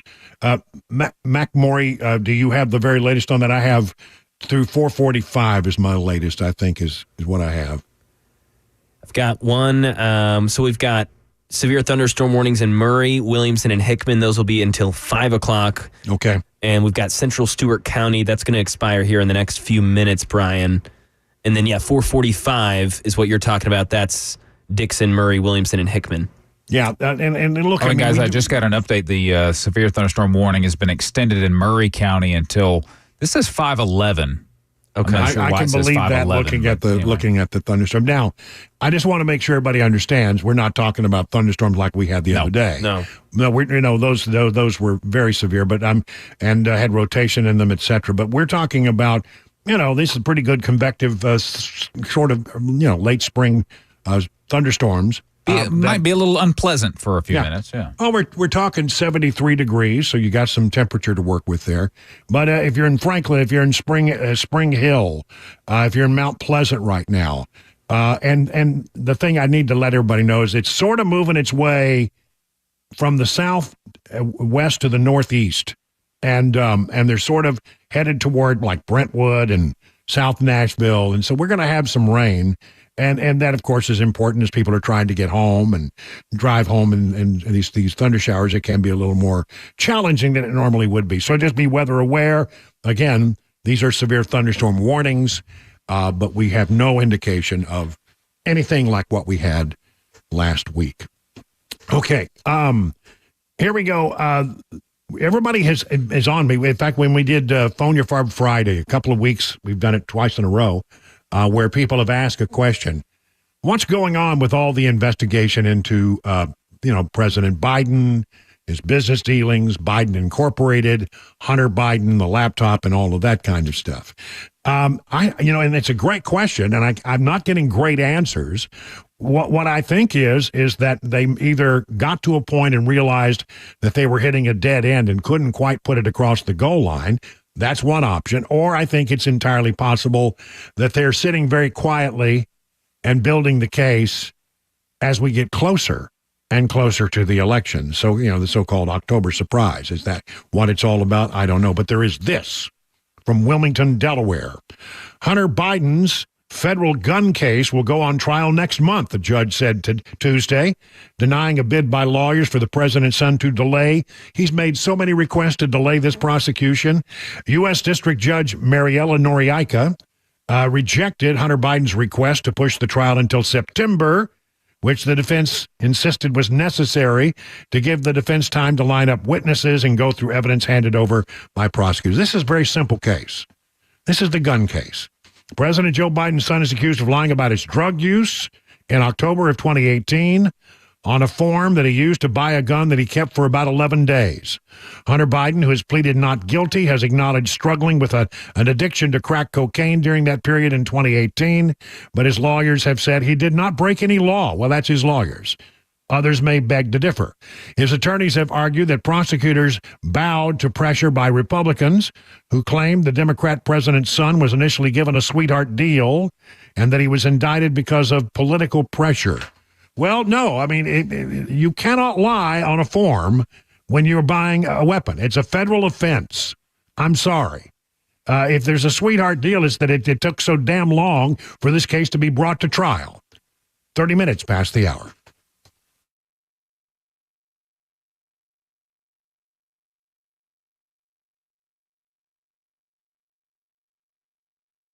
.30, I'm Mac Maury with your top story. 74 degrees, cloudy. We were talking about those severe thunderstorm warnings until 5 o'clock. Murray, Williamson, and Hickman counties with a severe thunderstorm warning. Got a severe thunderstorm watch for a large portion of Middle Tennessee, and that'll be in effect until 8 p.m. tonight. 60-mile-an-hour winds and small penny-sized hail, nothing like what we saw last week as far as that severe weather. Forecast, traffic report, 5 minutes away. Michael Cohen, the former fixer for Donald Trump, back on the witness stand in the former president's criminal hush money trial. Trump's attorneys raising questions about Cohen's credibility. Catherine Falders. Trump's defense attorneys are trying to use Cohen's words against him, whether it's about Cohen taking to TikTok, even in recent days, to talk about Trump and to comment about this trial, or if it's what Cohen said in the past about, for example, Trump's book, The Art of the Deal, which he called a masterpiece. And now over to the Money News. Daria Albinger filling us in. From ABC News Wall Street Now, it was a big day for stocks, including a benchmark for the NASDAQ. The tech-heavy index surged 123 points to close at a record high. The Dow rose 127, and the S&P closed up 25. GameStop and other meme stocks are surging again, but experts say it feels a little different this time on Wall Street than when they first emerged in 2021, mainly because they aren't new. But there are still some scarily things that are the same, including the risk of losing everything that accompanies the potential to make fast money with such volatile stocks. Wholesale prices rose sharply last month, latest sign of stubborn inflation. The Labor Department says its producer price index climbed 0.5% from March to April after dipping 0.1% during the previous reading. Prices were up 2.2% year over year. That was the biggest increase in months. The Consumer Price Index will be released on Wednesday. And that is the latest news, traffic, and weather on the way. I'm Mac Maury, WTN News. Hey, it's Dan Mandis, and I am so glad that California Closets has fixed my closet catastrophe. After exact measuring and planning, they came over and got to work. Yeah, once it was all plotted out on their 3D CAD system, the pieces are measured, cut, and precisely installed into my space. It was clean, fast, and professional, and above all, my new closets look and function great. Now, this was my dormer, and now this is my new dormer thanks to California Closets. Look at all of this added space for shirts and shoes, you name it, and it is cut so precisely, simply amazing. And my old closet that has now been reborn as the ultimate in style and functionability, making the best use of the space that I had. They can work on just about anything: bedrooms, garages, home offices, closets, pantries, and so much more. Find them online, CaliforniaClosets.com, and see what they can do for you. You can schedule a free design consultation. Mention my name, CaliforniaClosets.com.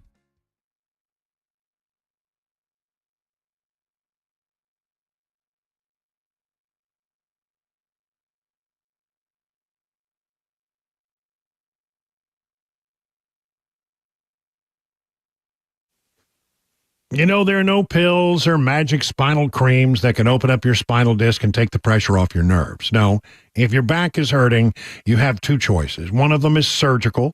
One of them is non-surgical, something called non-invasive spinal decompression. I chose non-surgical spinal decompression at the Wellness Institute of Nashville for my back pain, my neck pain, and it really helped me. Their state-of-the-art facilities and the latest and high-tech equipment offer the latest non-surgical procedures. And because getting better is so important, Dr. Kevin Mitchell, Dr. Ashley are offering half off spinal decompression treatment and half off their KT knee machine, which is sort of like spinal decompression, but it's really aimed at helping you with your knee pain. And if you're a new patient, just call this number, 615-246-5009. That's 615-246-5009. Your first exam, consultation, and your first treatment, $23. I'm Brian Wilson, and I put my stamp of approval on the Wellness Institute of Nashville. So call them today at 615-246-5009. Learn more at painisbad.com. Hey, it's Dan Mandis, and I am so glad that California Closets has fixed my closet catastrophe. After exact measuring and planning, they came over and got to work. Yeah, once it was all plotted out on their 3D CAD system, the pieces are measured, cut, and precisely installed into my space. It was clean, fast, and professional, and above all, my new closets look and function great. Now, this was my dormer, and now this is my new dormer thanks to California Closets. Look at all of this added space for shirts and shoes, you name it, and it is cut so precisely, simply amazing. And my old closet that has now been reborn as the ultimate in style and functionability, making the best use of the space that I had. They can work on just about anything: bedrooms, garages, home offices, closets, pantries, and so much more. Find them online, CaliforniaClosets.com, and see what they can do for you. You can schedule a free design consultation. Mention my name, CaliforniaClosets.com.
It's 38 minutes past the hour of 4 o'clock on Super Talk 99.7. Brian Wilson in the chair, watching some thunder showers coming up from the southwest toward the Nashville area.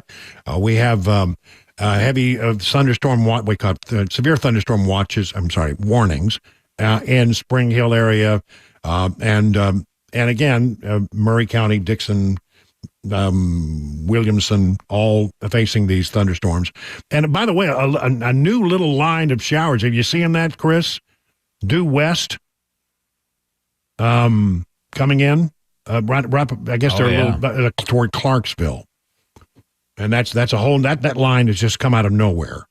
So again, we're watching them again, not like what we had last week, but nonetheless, something to keep an eye on. It's raining pretty heavy here. Yeah, a nice little shower going down. Yeah. Is that right? Mm-hmm. Yep, just had to run through it. Left my charger in my car, so I'm very wet. Okay. Now you'll be charged. Yep. That's right. You know, there's a way to solve that problem. Don't leave your charger in the car. Touche. Right. I want to do a 2024 update. Here we go. Because there are still some big reverberations from this New York Times Siena poll that came out a few days ago that showed that Donald Trump leading in 5 out of the 6 battleground states. And the Democrats are losing their minds. And you know what? Listen, I think we need to be very, very circumspect about this. I think that, look, it looks good. I heard my old friend, colleague, my former managing editor, and my mentor, Britt Hume, last night on TV say that if the election were held today, Donald Trump would win. That's the way he interpreted all the numbers. And Britt is not a person who overstates a case. Let's put it that way. He's rather understated most of the time. So I think that's probably true, but there are some things to talk about here. I've looked at the map. I constantly play with the Electoral College map. And assuming that the numbers are so strong in some of these polls in places like, Arizona, Nevada, North Carolina, and Georgia, I think it's sort of okay to like put them into likely Republican category, and so award them to the Trump team. And that takes him to 268, right? And then that would leave us with the true battleground states, I think, at this point: Minnesota, Wisconsin, Michigan, and Pennsylvania. 4. There are 4 remaining. I mean, if you award everything else, I think he's at 268. He needs 2 more electoral votes. So if he wins any of these 4, Minnesota, Wisconsin, Michigan, or Pennsylvania, well, let's talk about that. First of all, I don't have a Minnesota number, but it's traditionally a blue state. Now, Trump says he can win there. If he did, it would be a surprise, but it's likely going to be a blue state. So let's go to Wisconsin. Trump leads in the Real Clear Politics average of polls by less than a point in Wisconsin. So it's well within the margin of error. Let's go to Michigan. Trump is up by, again, less than a point, 0.8 on average. This is the Real Clear Politics average of polls. Pennsylvania, Trump is up by 2. And the Siena New York Times poll that came out, he was up, I think, by 4. So Pennsylvania, his best chance. But he's got to pick off one of those 4. Or, it doesn't happen. And for Biden to prevail, I think he has to pick up all 4. So all we got to do is find one and just hold on to it. That seems to be where we are at this particular moment. Byron York wrote about it, wrote about these new numbers and how they're being interpreted and how people are freaking out. Trump faces troubles, but Biden's campaign is dead in the water. New York Times published a story headline: Trump leads in 5 critical states as voters blast Biden, Times Siena poll finds. Focusing on the states the most likely to decide the 2024 election, the New York Times reported the results show Mr. Biden is losing to Mr. Trump, his likeliest Republican rival, by margins of 4 to 10 percentage points among registered voters in Arizona, Georgia, Michigan, and Nevada, and Pennsylvania. Mr. Biden is ahead only in Wisconsin by 2 percentage points, the poll found. The story set off a mass freakout in the Democrat Party. A Biden Justice Department appointed prosecutor had indicted former President Donald Trump twice, and Democrat prosecutors in New York and Georgia had indicted Trump 2 more times, and the former president was still leading President Joe Biden in the most important 2024 states. How could that be? The poll led to an unusually intense round of the usual fretting over Biden's age, the state of the economy, the border, and the rest of the president's liabilities. So anyway, the numbers have not changed at all. In the past 6 months, Biden has traveled the country touting what he believes to be his economic accomplishments. He has spent gads of money on advertising, focusing specifically on key states. And at the same time, Trump was either preparing to go on trial or actually on trial in New York, facing a maximum of 136 years in prison. And Biden is still unable to catch Trump. Biden has built his campaign schedule around trips to the key states. Meanwhile, Trump has had to squeeze in campaign events between time spent in a Manhattan courtroom. Trump has directed lots of contributions that could have financed campaigning into legal expenses instead. And he's obviously distracted. Being on trial for the maximum years in prison will do that. And yet Trump leads Biden in the states that will determine who wins the presidency. I mean, if you look at if it was anybody else but Donald Trump, you would say that Trump is toast, but it doesn't seem to be happening. I guess the big picture thing I want you to catch here is these numbers have not moved appreciably in 6 months. They haven't moved. They're pretty much where they were. And the Biden people are throwing everything they can, and the Democrats are throwing everything they can at this former president, and it doesn't stick. It doesn't have an impact. For months, Democrats had hoped the specter of the Trump trial would cut into the former president's support. Now in the 5th week of the trial with wall-to-wall media coverage, and it appears to have not affected Trump's support at all. Obviously, that means Democrats are now praying especially hard that Trump will be convicted. Then they can create ads labeling Trump a convicted felon and hope that at least a few of Trump voters will abandon the former president. Maybe that will happen, but Biden's position is becoming quite serious, writes York. As Real Clear Politics analyst Sean Trendy wrote recently, the political science literature is pretty consistent that this is the time when the electorate's views about the election start to harden. Have I been talking about this? I've been talking about it. They start to harden, particularly with respect to the economy. Yes, the Democratic dream that prosecutors will save Biden is still alive, but the president's situation looks more difficult each and every day. It ain't sticking. What they're throwing at Trump ain't sticking with the American people. They know what it is. And I think there's a fatigue to all of the continual coverage of Trump this and Trump that and Trump this and Trump that. And I think that they're just bored with it and they don't pay much attention to it anymore. And if they do pay attention to it, they sort of come to the conclusion, this is Democrats weaponizing the legal system against this guy, Donald Trump. See, the thing about it is that, yes, it is the time in an election process, especially when you're talking about economic issues, where opinions start to harden. You know, the malleable middle becomes less malleable as you start to get closer and closer to the conventions. And they are just, the Democrats are not moving the needle against Donald Trump. It's about the same as it was. And I think that's because, and I'm going to say it again, I think people know Donald Trump. And I think people know and have an opinion, a strong opinion about Joe Biden. Those opinions are hardened, and they were hardened a long time ago. And I don't think that it's likely to change. I mean, honestly, it's going to take something pretty huge at this point, it seems to me, to try to, that will have some kind of impact on the numbers in an appreciable way. I think now, really, when you look at it, I think people's minds are set. I don't think that anything that's going to happen in New York is going to change people's minds. I don't think anything that's going to happen at the convention is largely going to change people's minds.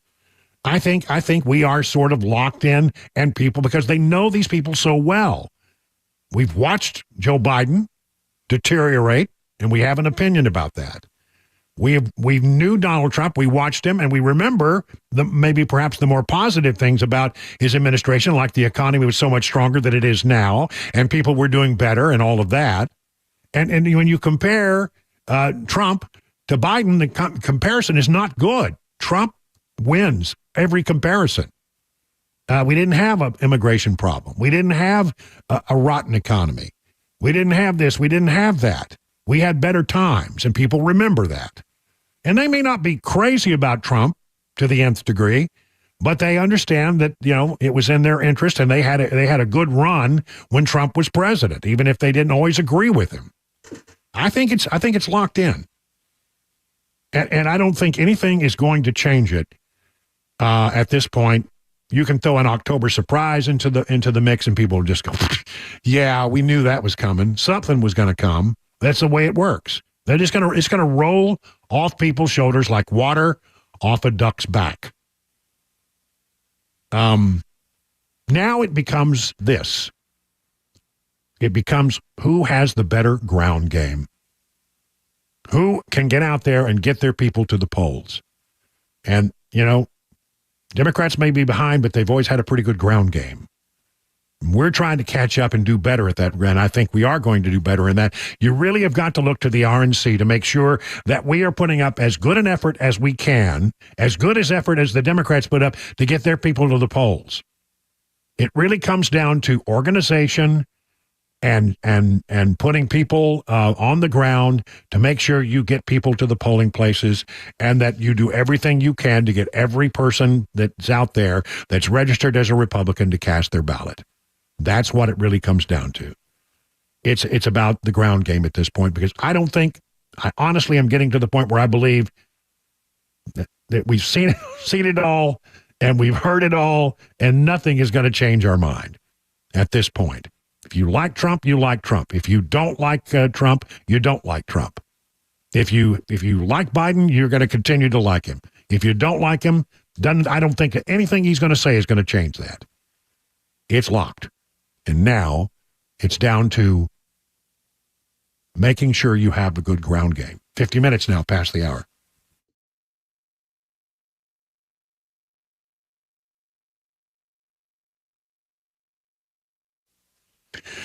Are your retirement assets structured to minimize taxes? Could be hard to believe, but many hardworking Americans like you could be overpaying on taxes in retirement.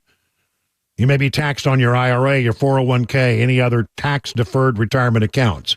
Beacon Capital Management is here to give you peace of mind with all that. With the threat of massive tax increases around the corner, your nest egg could be in trouble unless you take advantage of defensive tax-saving strategies now. Defend your hard-earned retirement savings by scheduling a free retirement tax reduction analysis today. No cost, no pressure, no obligation. If you've saved more than $250,000 for retirement, don't wait any longer to schedule your free retirement tax reduction analysis from Beacon. Just call this number, 615-488-9303, or visit their website, askbeaconnow.com. The guaranteed offer is the easiest way to sell your home. It's really simple. We bring you an all-cash offer. You close in as little as 21 days.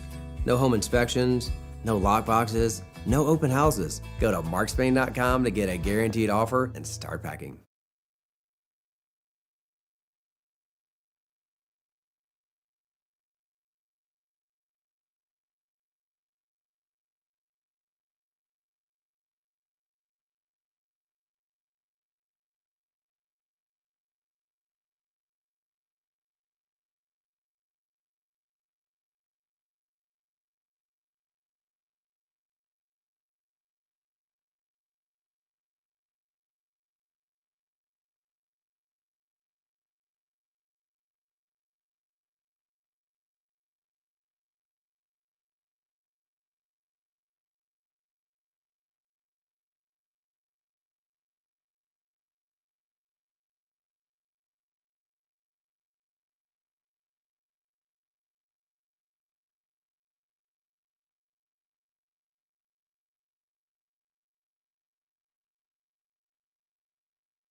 Multiple severe thunderstorm warnings issued in Middle Tennessee. We got a flash flood warning and we got a thunderstorm watch for the majority of Middle Tennessee. We'll also talk about Trump's hush money trial today, a big lawsuit in the mid-state, and President Biden speaking on tariffs on Chinese products at the White House today, 5 o'clock. All here. Super Talk 99.7 WTN. All right, so the thing that everybody talks about in an election year is the economy. And as the economy goes, so goes the election. And it's not going so well. New stuff coming across the line today that suggests that the economy is just not getting any better anytime soon. We'll go over all of that coming up in the next hour. 58 minutes past the hour of 4 o'clock on Super Talk. Well, let me talk to you about the Restoration Wellness and Med Spa in Lebanon to help you, want to help you achieve your summer goals. And that's what you want to do. They are the leader in weight loss management in Wilson County. And summer is right around the corner. You want to look good in your shorts. You want to look good in your swimsuit. If you go to the beach, you want to look around the pool. You want to look great, don't you? Well, why don't you give them a call at 615-470-8124. Call the Restoration Wellness team today or visit them at their website, restorationwellnessmedspa.com, to book a consultation. Now, my friends Carly and Jamie will take care of you like you are one of their own. They're taking care of me. They're taking care of Cabana Wife. We are in a program, and it's working for us. It will work for you. Be a part of the 1,000 patients who've already seen life-changing results from the weight loss management program there. Weight loss can increase your energy levels, improve your quality of sleep, and enhance your overall health. These are customized treatments, not a one-size-fits-all approach. Restoration Wellness considers your unique needs, your lifestyle, and your goals. So whether your goal is to lose stubborn body fat or improve your overall health, Restoration Wellness has a solution for you. Learn about the newest technology in weight loss management at restorationwellnessmedspa.com. Hey, what's up, guys? This is Matt Murphy for Members Nutrition. I want to tell you about the Members Nutrition difference, and I want to encourage you to go over to the Members Nutrition website. Number one, they believe at Members Nutrition that they can sell vitamins and supplements at a lower cost point, and they're doing it every single day at membersnutrition.com. Number two, they want to make these products right here in the United States of America, not from some overseas company, and they do that every single day. I encourage you to go to membersnutrition.com. You'll get 50% off your purchase price at checkout. You don't have to put in any codes. Just go to membersnutrition.com. Once again, membersnutrition.com.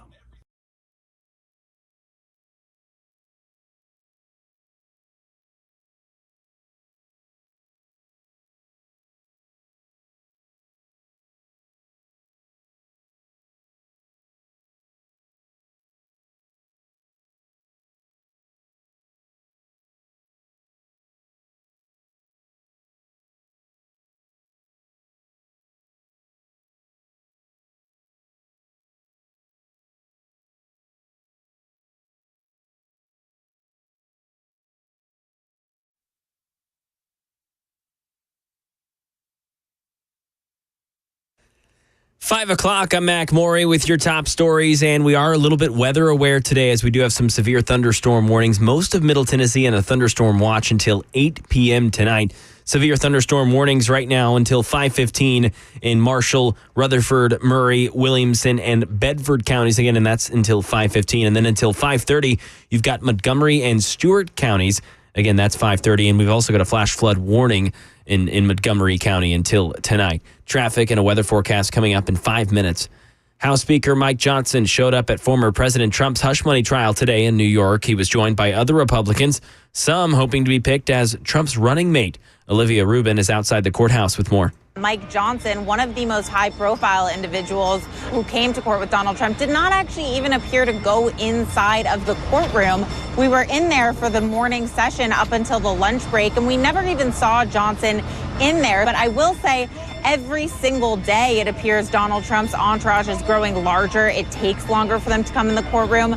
They are seated in the first two rows behind the former president, and that is something that the jury is seeing. Right now, back here in Tennessee, $250,000 in damages have been awarded to Maggie Lawrence, a longtime employee of the Nashville Fire Department, after a discrimination lawsuit. The lawsuit states that Lawrence was hired by NFD in 1992 as a fire inspector, and in her over 30 years there, she worked as a fire investigator, assistant fire marshal, and deputy fire marshal. The lawsuit claims that the department went out of their way to make sure that the, quote, good old boys club stayed in charge, keeping her from being the first female fire marshal in Nashville. According to the suit, Lawrence was 63 years old when this incident occurred and had no intentions of retiring anytime soon. The Nashville Fire Department disagrees with this decision, and they say they hire the most qualified person for the job.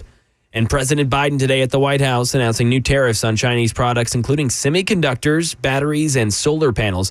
And his administration says this action will help American manufacturers. Karen Travers brings us the latest. President Biden said he wants fair competition with China, not conflict, even as he announced his administration was putting tariffs on $18 billion of Chinese goods, including a 100% tariff on electric vehicles made in China. The president said China's trade practices are unfair to American workers and industries. For years, the Chinese government has poured state money into Chinese companies across a whole range of industries: steel and aluminum, semiconductors, electric vehicles, solar panels, the industries of the future. The president said that's not competition, that's cheating. And that is the latest news, traffic, and weather on the way. I'm Mac Morey, WTN News. Hey, what's up, guys? This is Matt Murphy for Members Nutrition. I want to tell you about the Members Nutrition difference, and I want to encourage you to go over to the Members Nutrition website. Number one, they believe at Members Nutrition that they can sell vitamins and supplements at a lower cost point, and they're doing it every single day at membersnutrition.com. Number two, they want to make these products right here in the United States of America, not from some overseas company, and they do that every single day. I encourage you to go to membersnutrition.com. You'll get 50% off your purchase price at checkout. You don't have to put in any codes. Just go to membersnutrition.com. Once again, membersnutrition.com.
Hey, good afternoon, everybody. It's 7 minutes now past the hour of 5 o'clock on Super Talk 99.7. Brian Wilson here on the chair, on the air, we're watching thunder showers, making sure that nothing gets out of control.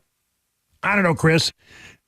Maybe you have a different opinion, but I'm looking at these radars, and it seems like these storms that we're going through places like going through Columbia and headed now toward Murfreesboro, etc. There's still rain in them, but the intensity seems to be lessening. Yeah, they're definitely not getting more severe. Yeah, they're not. They're not at this point. And then there's a sort of a line of thunder showers west of Clarksville that are starting to move in from the due west, and they still look like they got a little something in them. But I think we're going to be okay. It's just going to be, there's going to be some periods of heavy rain, but we're not going to have near what we had last week. Thank goodness, I'm telling you, what a mess that was. I got a lot of economic news. It's all about the economy, stupid. Remember, that's what James Carville said.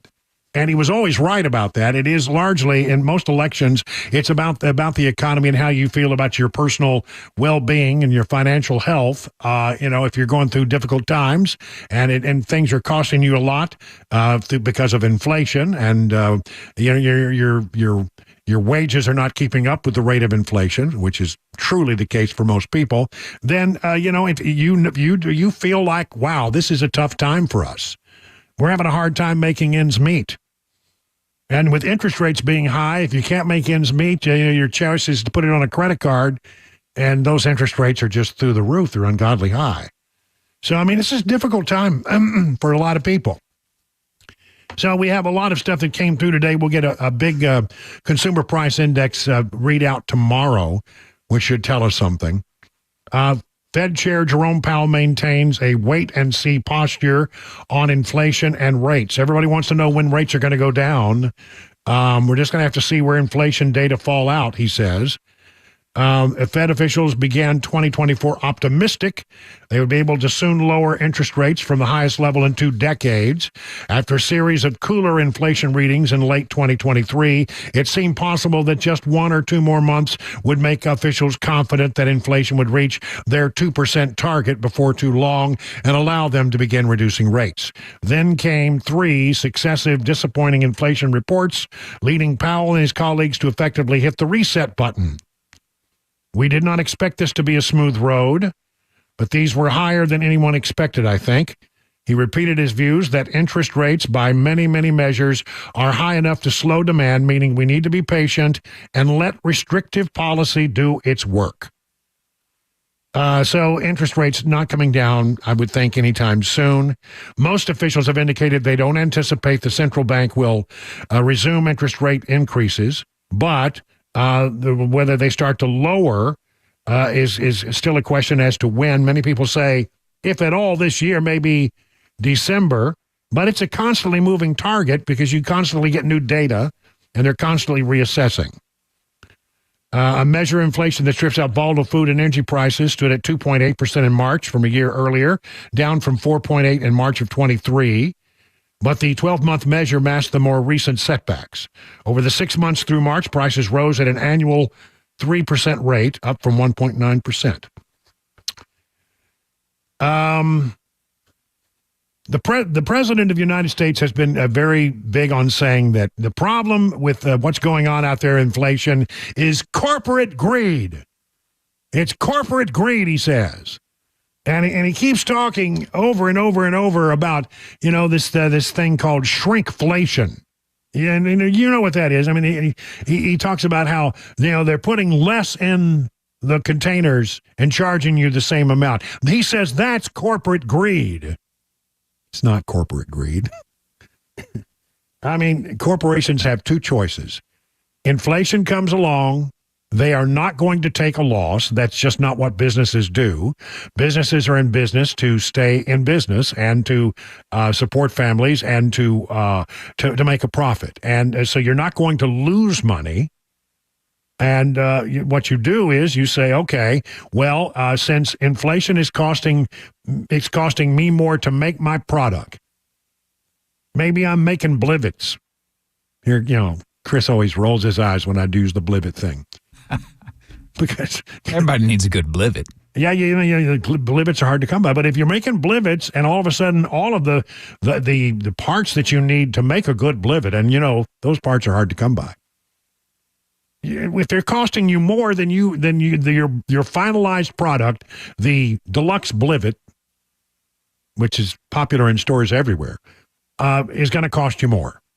It's just, if your parts cost you more, if the ingredients, if the source materials that you need to make your deluxe blivet is costing you more, then you have to charge more. Or the alternative is you make a smaller blivet and charge people the same amount. It's the same. It's exactly the same. It's not corporate greed. It's just they're trying to keep market share. Well, maybe people won't notice if we make it a little smaller, but we're not going to charge them more. Now, see, the thing that would be corporate greed would be to charge them more and to make it smaller. That would be greedy. In fact, that would be dirty. And it's against their interest to do something like that. They have competition, and they have to always look at competition. When you hear the president say that it's corporate greed that's causing our problems, it shows the man's a complete freaking idiot when it comes to the economy. He doesn't have even the basic understanding of supply and demand and the basics of the economic math. He just doesn't understand it. He doesn't get it. It's nonsensical, the things that come out of that man's mouth at times. Despite the government's claim to the contrary, corporate price gouging has not been driving rises in U.S. inflation, according to the nationalpulse.com. According to research published by the Federal Reserve Bank of San Francisco on Monday, although the Biden administration has attempted to blame inflation on corporate America by using terms like greedflation or shrinkflation. Although markups were observed in 2021-2022 for vehicles and petroleum products, markups across all U.S. goods and services have been relatively flat post-pandemic. As such, rising markups have not been a main driver of the recent surge and subsequent decline in inflation during the current recovery, the bank researchers wrote. Data for the current recovery show the increase in corporate profits is not particularly pronounced compared with previous recoveries. If it was corporate greed and they were ripping people off, their profits would be up, and they are not. Markups have also not played much of a role in the slowing of inflation since the summer of 2022. So he's wrong.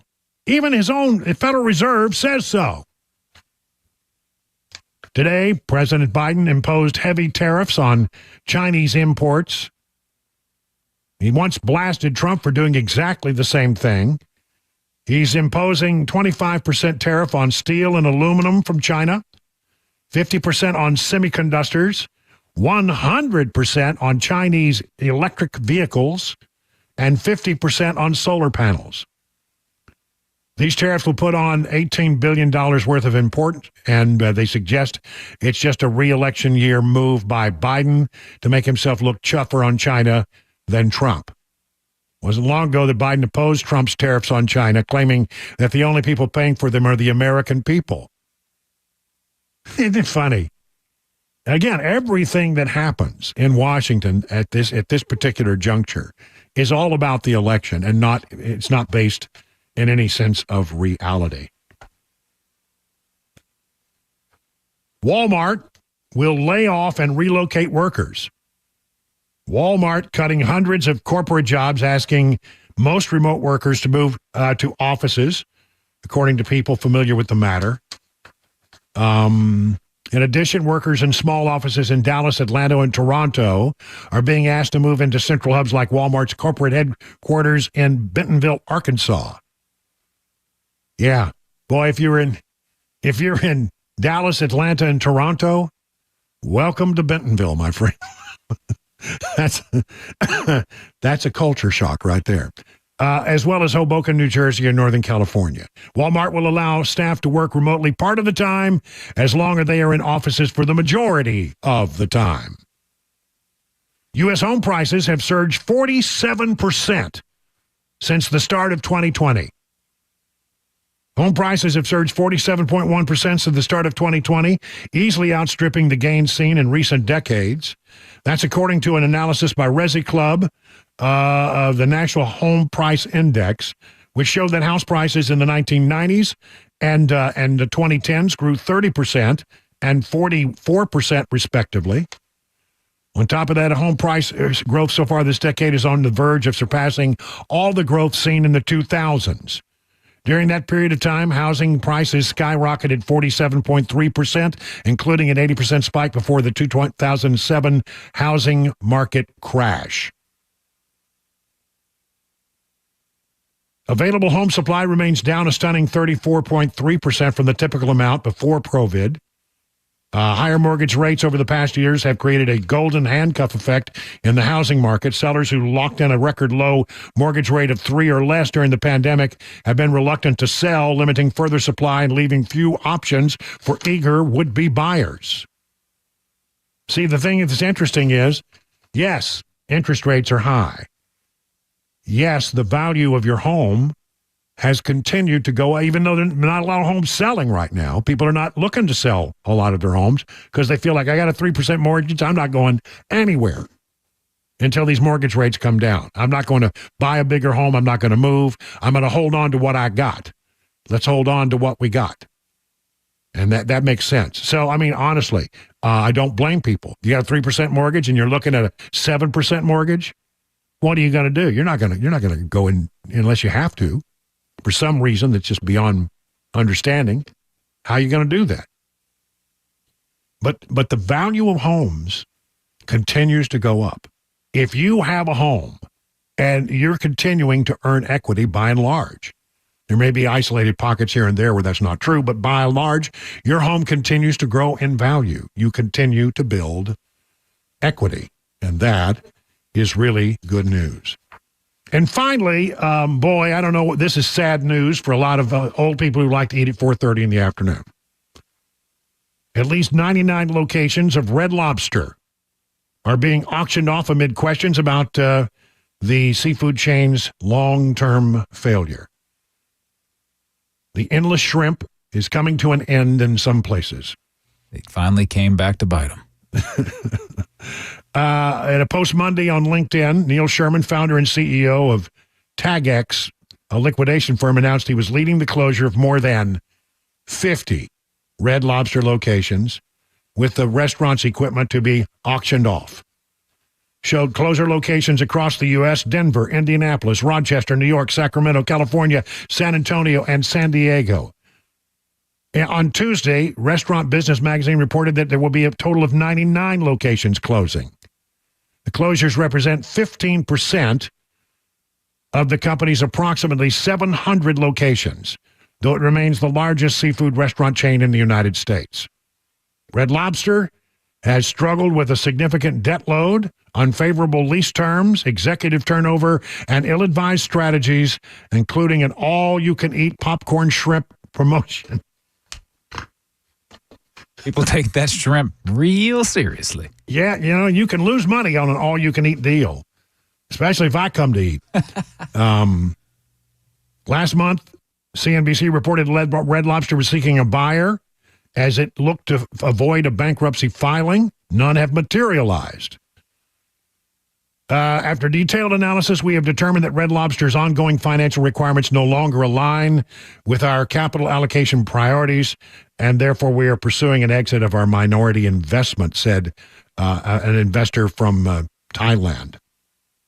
Red Lobster did not immediately respond to a request for comment. That would be a shame. But still the largest, but I mean... Someone's going to buy it, right? Well, I don't know. I think they're going to scale back, right? They'll scale back. Okay. They got 700. They're closing up maybe as many as 99, selling them off. Might have to drive a little further to get your Red Lobster fix. Yeah, we need those biscuits, man. Oh, those biscuits. Oh, those cheesy biscuits. Yes. I forgot about those. I don't get it. I don't get the hype with those. They're okay. Oh. Now that's all I can think about. I want a cheesy biscuit. Well, get it while you can. Now I'm salivating. 21 past the hour.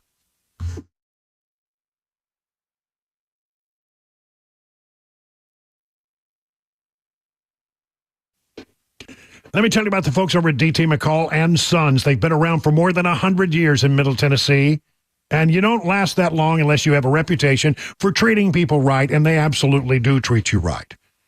I mean, they will treat you with respect. They'll treat with you honestly. I mean, they'll deal with you honestly. That's one of the things I love about them. I mean, you know, if you go to a big box store and you say, I want that thing, and they'll say, well, here's the price. And you go, well, that's a good price. But you know, it's not, because there are hidden charges. They'll ask you some questions later after you've already, you know, run the credit card. How much do you want this thing delivered? Yeah, well, there'll be a charge for that. Do you want the thing set up? Yes, I do. I want it set up. Of course, I want it set up. Well, there's going to be a charge for that. What about hauling that old thing away, that old appliance or something? You want that done? Well, of course you do. You don't want it sitting around. And then when you add it all up, you find out, man, that deal wasn't such a good deal after all. And see, over at D.T. McCall & Sons, they'll give you an honest price and never charge you extra from that price for things like setup, haul away, or delivery.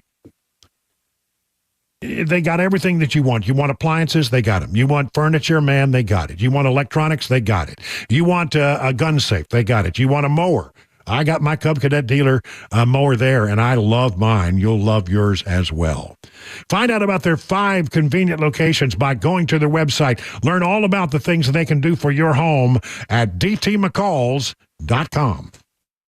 The guaranteed offer is the easiest way to sell your home. It's really simple. We bring you an all-cash offer. You close in as little as 21 days. No home inspections, no lock boxes, no open houses. Go to markspain.com to get a guaranteed offer and start packing.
Coming up, President Trump's new hush money trial. We've got some crime in Tennessee and Amazon Prime Video with a bunch of announcements today. 5:30 Super Talk 99.7 WTN.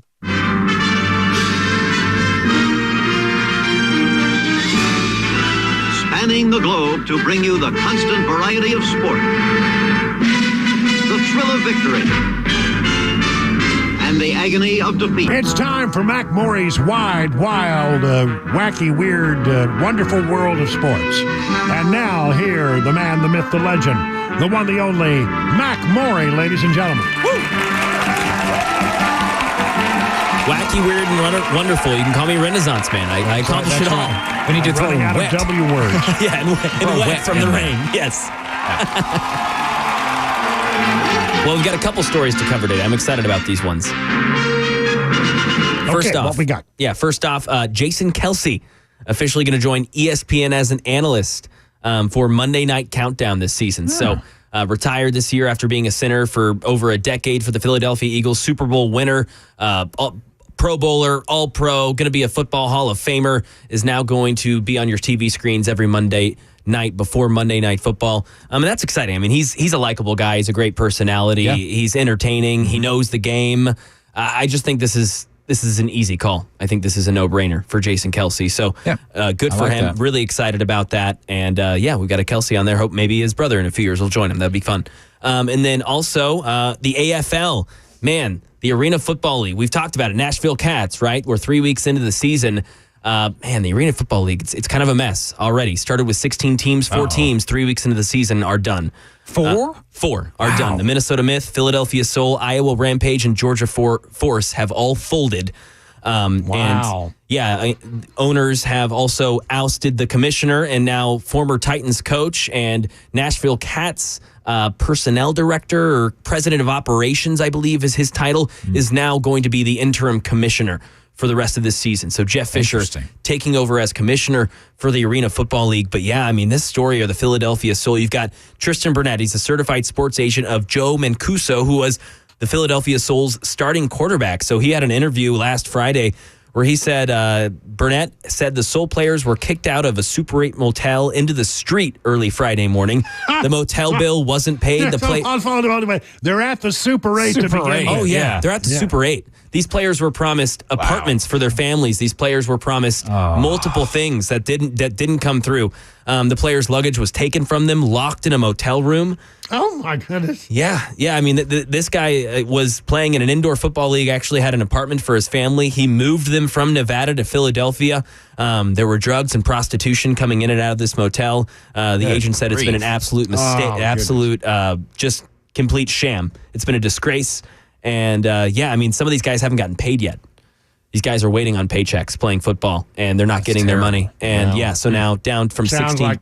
That sounds like not long for this world. Hopefully most of the teams that are still out there and, hopefully they continue will pick up most of these guys that have been, hopefully, abandoned. Man. Hopefully, seriously. And I hope these guys get paid. I mean, this is the third try for the Arena Football League. And another thing that fell through right before the season is they had a deal with the NFL for some of these games to be televised on the NFL Network. And that contract fell through. I mean, that's massive. So now you've got eyes, all that ad revenue, all that stuff. That's just completely gone for the Arena Football League. So something doesn't smell right. I know. Something's wrong with the league. Exactly. Something's fishy there. That just all of this immediately falls through. I mean, we're not even a month into the season, and what, a quarter of the league is done? Yeah. Not good. So, it is sad. I'll keep you updated with that, but they're trying to prepare for another bankruptcy, third time. Wow. What else you got? That's what I got. That's what I brought. That's it. All right. What's the Cats' net record, by the way? I haven't even... I believe they're 2-1. I know they won the first game, but I don't even know if they've been able to play all of their games because of teams leaving. So I don't really know what their exact record is right now. Can go to their schedule, but I'll have to look for that. I'll have to have you. So they won their first game versus Minnesota Myth, 47-12. They lost to the Albany Firebirds, 41-51. And then week 3, they lost to Salina Liberty 30-50. So they're 1-2. 1-2. 1-2 right now. Well, it's time for the news now at 5:30 on Super Talk.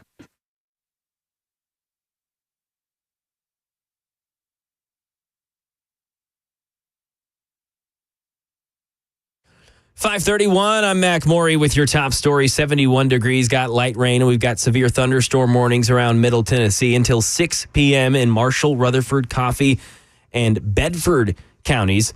And then we've got a flash flood warning in Montgomery and Stewart County until 8 p.m. And we've got a severe thunderstorm watch for the majority of Middle Tennessee, everything west of Cookeville. Latest traffic report, weather forecast in 5 minutes. House Speaker Mike Johnson showed up at former President Trump's hush money trial today in New York. He was joined by other Republicans, some hoping to be picked as Trump's running mate. Here's more from Rick Klein. I've been told that a lot of this is about Donald Trump's mood, that he likes having friends and family around him during breaks, before and after court. He likes seeing the friendly faces. He likes knowing that they're going out to the cameras and saying things, frankly, that he can't say. Several of his campaign surrogates, potential VP contenders included, were out there bashing Michael Cohen, which is something that Donald Trump explicitly can't do because of the gag order. Back here in Middle Tennessee right now, Franklin police investigating after a boy claims a man took video or photos of him using a restroom at Cool Springs Galleria. Happened on May 4th. It was a Saturday afternoon. The 11-year-old boy says someone held their cell phone under the stall, pointing the camera in his direction. Police posted surveillance video online that clearly shows a man with long blonde hair and a black beard exiting that bathroom. And a bunch of announcements from Amazon Prime Video today, including a spin-off of Jeopardy coming to the streaming service. Jason Nathanson. I'll take Taylor Swift for 200, please. Get ready for Pop Culture Jeopardy, the spin-off coming to Amazon Prime Video. Contestants will play in teams of 3, answering questions about everything from the Avengers to Zendaya. No host yet or air date. The announcement coming during Prime Video's first ever upfronts, where they present new shows to advertisers. Some of the other announcements: a Legally Blonde prequel series is in the works, new seasons of The Boys and Mr. and Mrs. Smith, and a sequel to Jake Gyllenhaal's recent Roadhouse movie. I just can't let go. And that is the latest news. Traffic, weather on the way. I'm Mac Morey, WTN News. Hey, what's up, guys? This is Matt Murphy for Members Nutrition. I want to tell you about the Members Nutrition difference, and I want to encourage you to go over to the Members Nutrition website. Number one, they believe at Members Nutrition that they can sell vitamins and supplements at a lower cost point, and they're doing it every single day at membersnutrition.com. Number two, they want to make these products right here in the United States of America, not from some overseas company, and they do that every single day. I encourage you to go to membersnutrition.com. You'll get 50% off your purchase price at checkout. You don't have to put in any codes. Just go to membersnutrition.com. Once again, membersnutrition.com.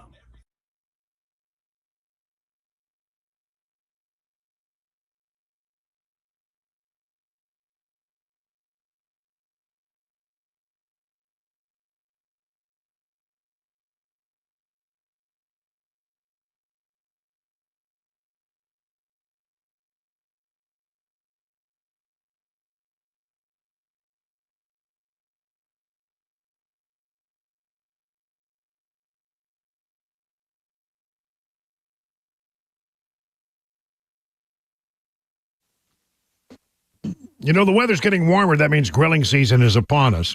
And if you're a fan of Legend Steakhouse like I am, you can enjoy some of those same flavors right at home, right off your very own grill.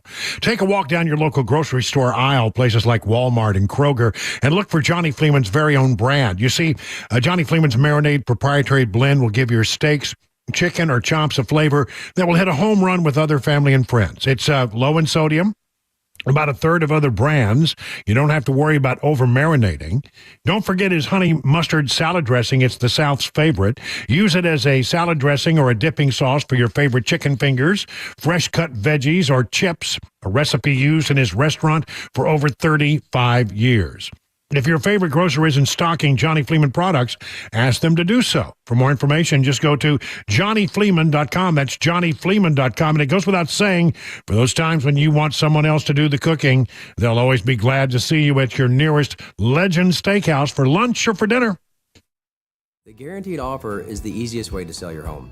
It's really simple. We bring you an all-cash offer. You close in as little as 21 days. No home inspections, no lockboxes, no open houses. Go to markspain.com to get a guaranteed offer and start packing.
38 minutes past the hour. How you doing getting home with all this rain out there? It's, some areas it's fine, some areas it's not. Let me just pull up the radar one more time here and take a look at what we got going on right now. These storms, I mean, I think they're sort of winding down a little bit, but they do still have some punch in them southwest of Murfreesboro right now, in the Shelbyville area right now. There's some storms going through there. Tullahoma about to get hit. Murfreesboro, you're up next. Franklin has had some rain, but nothing too bad there. And then that line of thunder showers that we're watching up near Clarksville seems to have lessened in intensity as well. So it's gotten longer, like it's stretching back towards Jackson now. Yeah. The line of showers, but the severity doesn't seem to be there. Although I will say what we've had coming through the Nashville area has had quite a bit of lightning in it. Has it? Yeah. I've heard lots of rumbling. Yeah, it's yet to reach me. I see that it's going to be here ere long, but not yet. Not yet. Let's see. I got a lot of stuff I want to talk about. Oddball stuff. The Biden team is reportedly in denial about the president getting trounced in the polls by Trump. That's fine. I mean, part of this you got to believe is they're trying to put out something that keeps people from freaking out. But part of it is I actually do believe that Joe Biden does not believe that he's in trouble. I think he is in trouble. I think he's in serious trouble. And I think that the polls are looking really bad for him. But I think he believes he's just fine. They're pumping sunshine to the president and apparently to a lot of other people. From thedailycaller.com.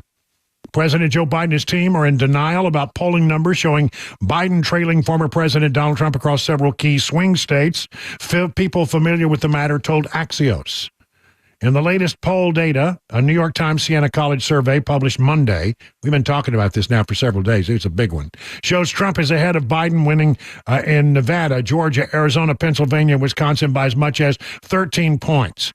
While the president publicly voices his disbelief in the polls, the president and his advisors privately don't believe them either, Axios reported.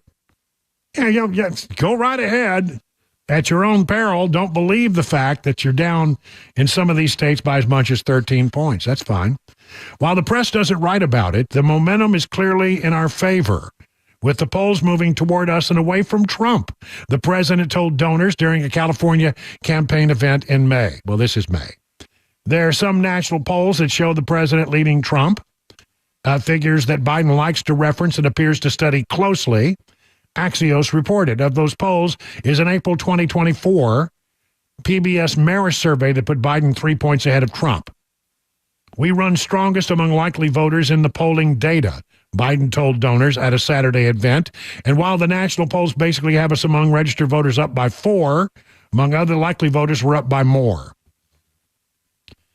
While unbelievable to the team, the president and his advisors are growing more frustrated with the polling behind closed doors, several people in his orbit told the New York Times.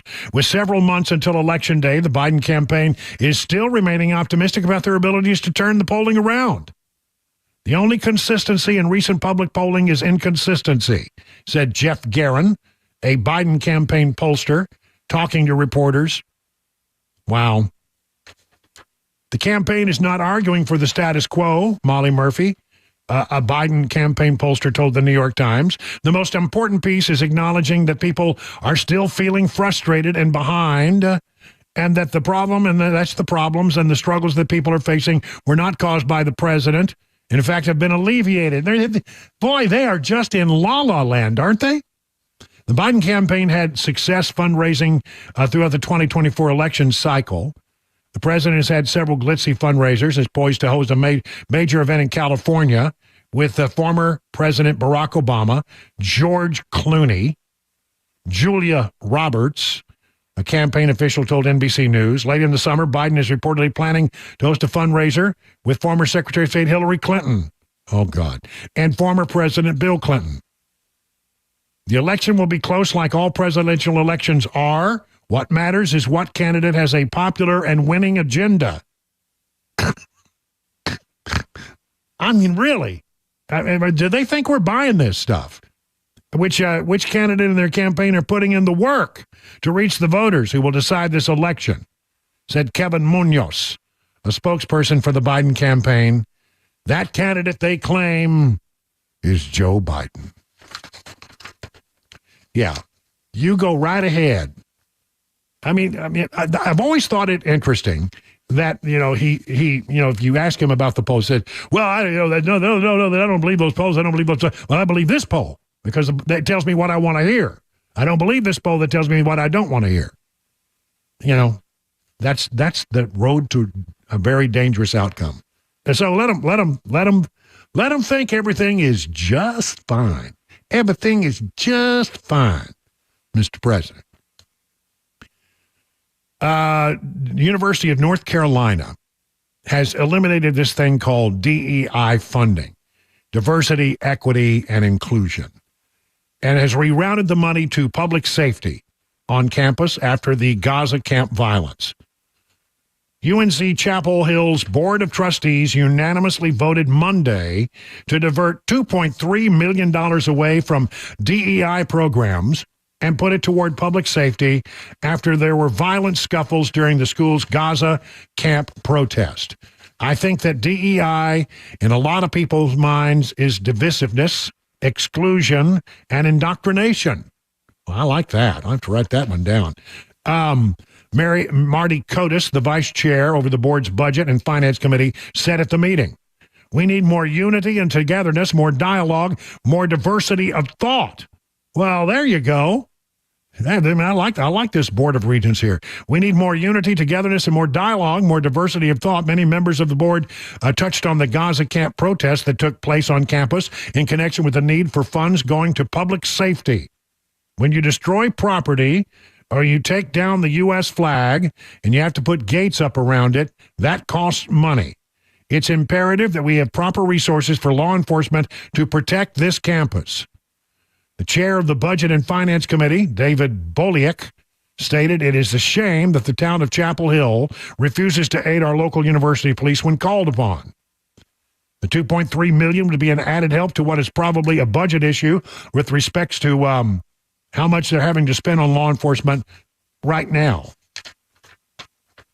The decision comes after the protest where a group of fraternity brothers protected the U.S. flags on the quad amid the Gaza camp protest. Protesters threw water bottles and other items at officers during the protest, as well as at other students. Members of the media were shoved by those demonstrating. Protesters tore down the flag to replace it with a Palestinian flag in the process.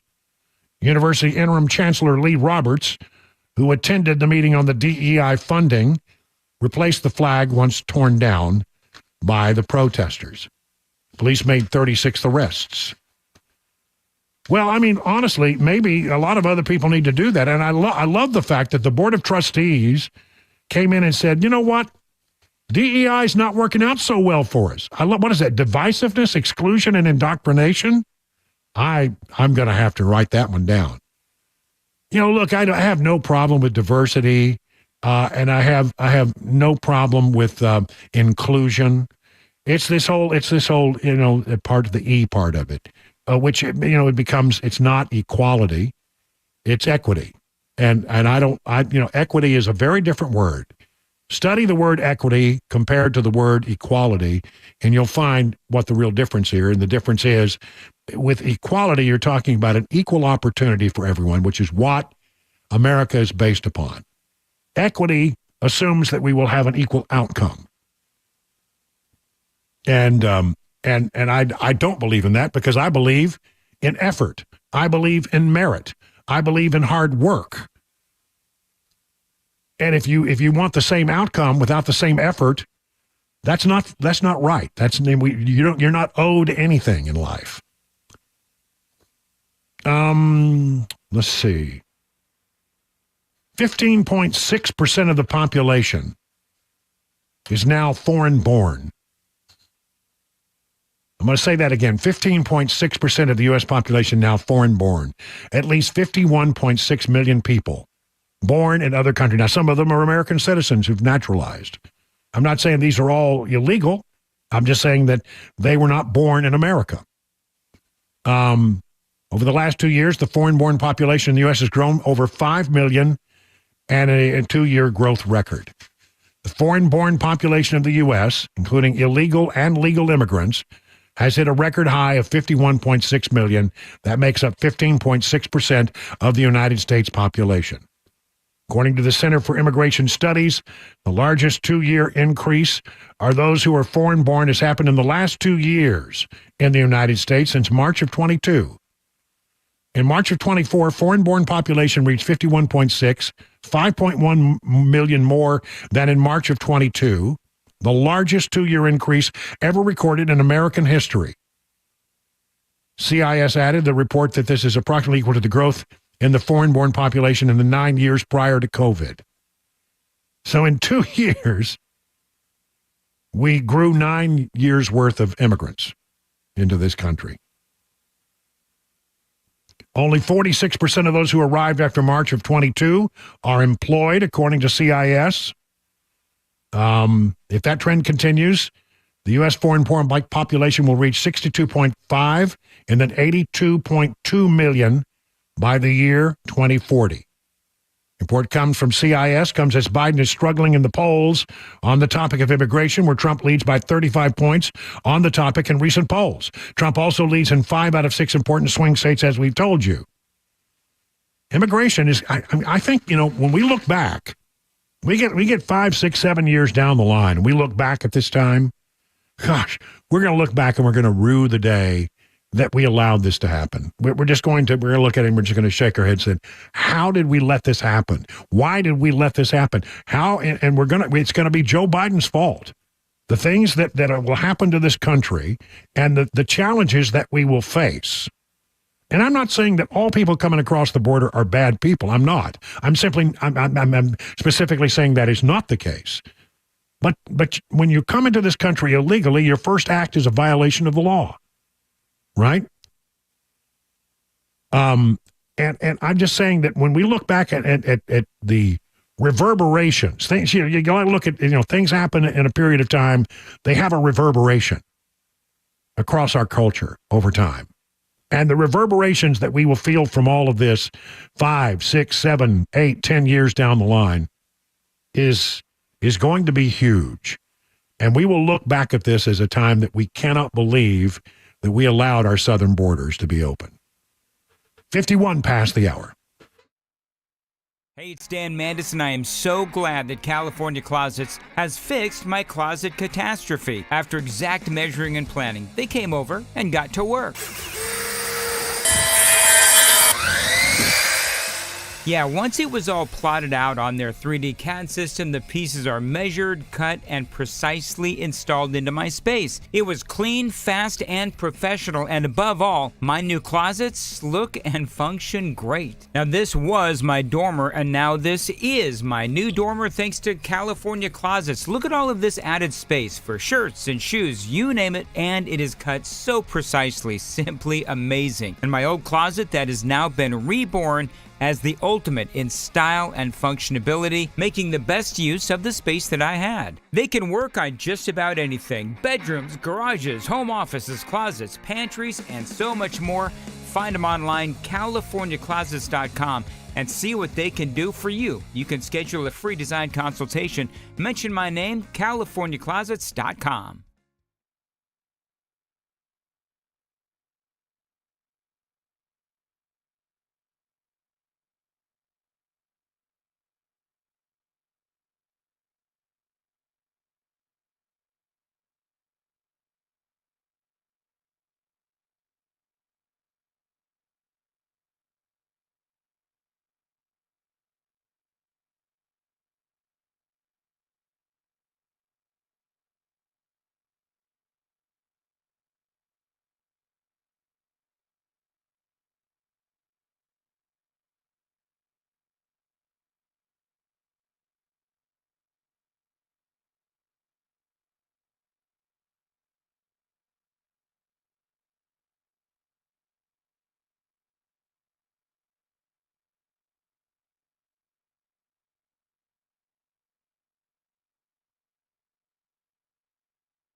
6 o'clock, I'm Mac Morey with your top story. 70 degrees in Nashville and dealing with some severe thunderstorm warnings. Right now until 6:30, Warren, Coffee, and Grundy County with a severe thunderstorm warning, and the majority of Middle Tennessee in a severe thunderstorm watch until 8 p.m. tonight. Could see small penny-sized hail plus 60-mile-an-hour winds in those storms. Nothing like what we saw last week, but still something to keep an eye on. Latest traffic report, weather forecast in 5 minutes. Chuck Sievertson giving us the latest on the Donald Trump hush money trial. As expected, defense cross-examination of Michael Cohen in the hush money criminal trial in New York has been aggressive, trying to dispute the former Trump lawyer's credibility. Cohen freely admitting under oath that he has a bias and made public disparaging statements about his former boss.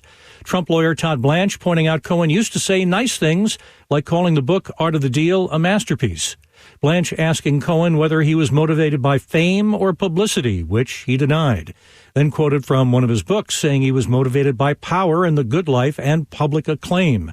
Cohen said, "Yes, those are my words." About 2 hours into the cross-examination, the Trump lawyer has gone nowhere near the specific allegations against his client. The defendant may be listening closely, but virtually the entire time today, Mr. Trump's eyes have been closed, the jury paying close attention.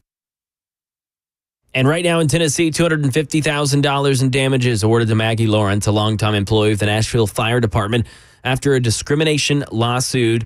She was hired by NFT in 1992 as a fire inspector. She worked her way up through multiple roles: fire investigator, assistant fire marshal, deputy fire marshal. The lawsuit claims the department went out of their way to make sure that the, quote, good old boys club stayed in charge, which was keeping her from being the first ever female fire marshal here in the city.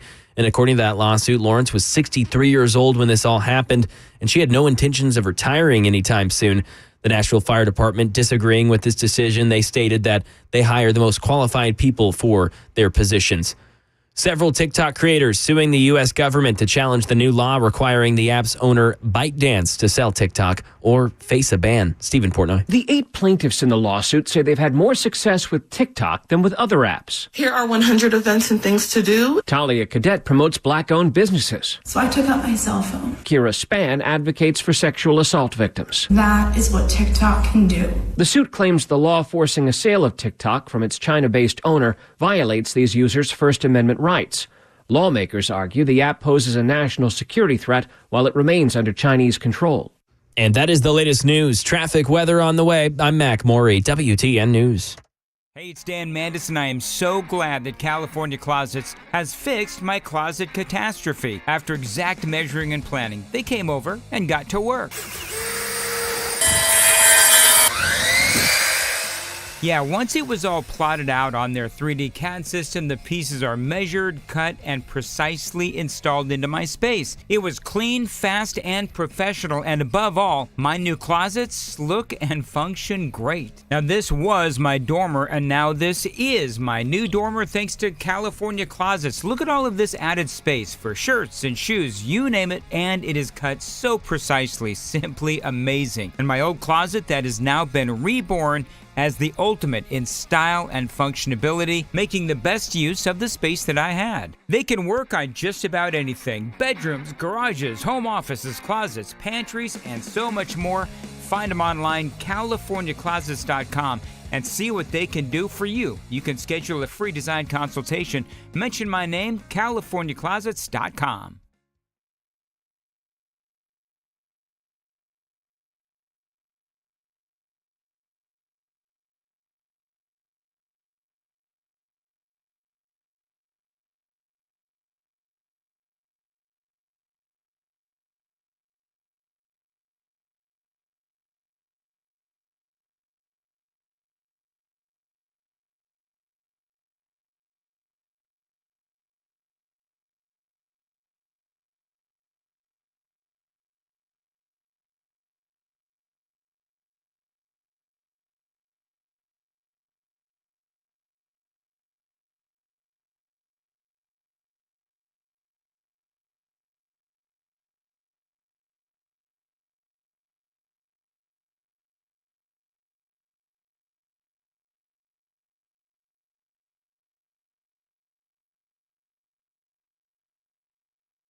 Good evening, everybody. It is 7 minutes past the hour of 6 o'clock. It's time for the fourth and final hour of this Tuesday, May 14th edition of The Drive. I'm Brian Wilson, and glad that you're with us. We are still experiencing some showers in the area, but it really, honestly, seems like most of the severity of these storms has lessened quite a bit. We have storms approaching McMinnville right now, and some fairly heavy rain headed through the Murfreesboro area, headed directly for bucolic Watertown. Poignant, bucolic, beautiful Watertown. We'll be getting some rain here in just a few minutes. So anyway, really nothing like what we had the other day. There is, however, I want to just say, a second line of showers. Look at Chris, look at the stuff to the west. I mean, now it stretches from, Clarksville all the way out to, Jackson. Yep. Way out there. And it's a solidifying line of thunder showers. Yeah. It's very small, very slim. Yeah, thin, but yeah. Those can be, they can pack in a wallop. They sure can. So we're watching it again. Nothing that we've had even comes close, thank God, to what we had last week. So we are continuing to watch that. Let's get home safely. And while you're doing that, let me share a bunch of stuff. Hey, listen to this. Chris, how long is it since we've been able to do a story about the scooters? It's been a while.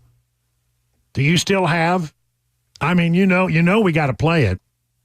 We have a song that we used to play on the morning show when we were talking about these electric scooters, these battery-operated scooters that were the bane of everyone's existence. And because the first company that came along was a company called Bird, so we found this song about, everybody heard about the Bird. I think we put it into the archive. Really? That deep, huh? Yeah, all right. Let's see. Here we go. All right. Yeah, I got it now. Okay. Yeah. Okay. Remember this?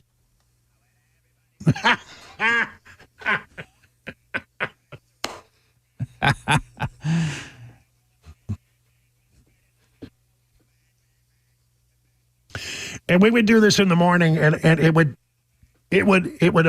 amuse me so much, because watching Ken Weaver flapping his wings and doing the Bird. I have never seen anyone do a dance like that before. It was the funniest thing. And then and everybody hated him, right? I guess some people didn't hate him because they used him. Here we go. Drum solo.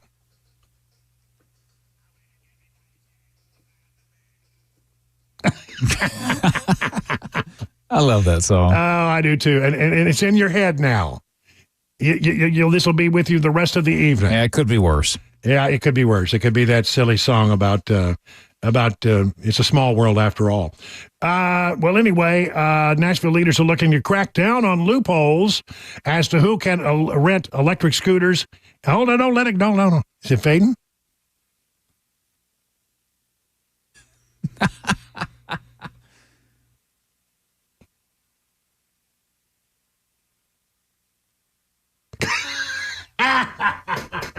No, he's not done.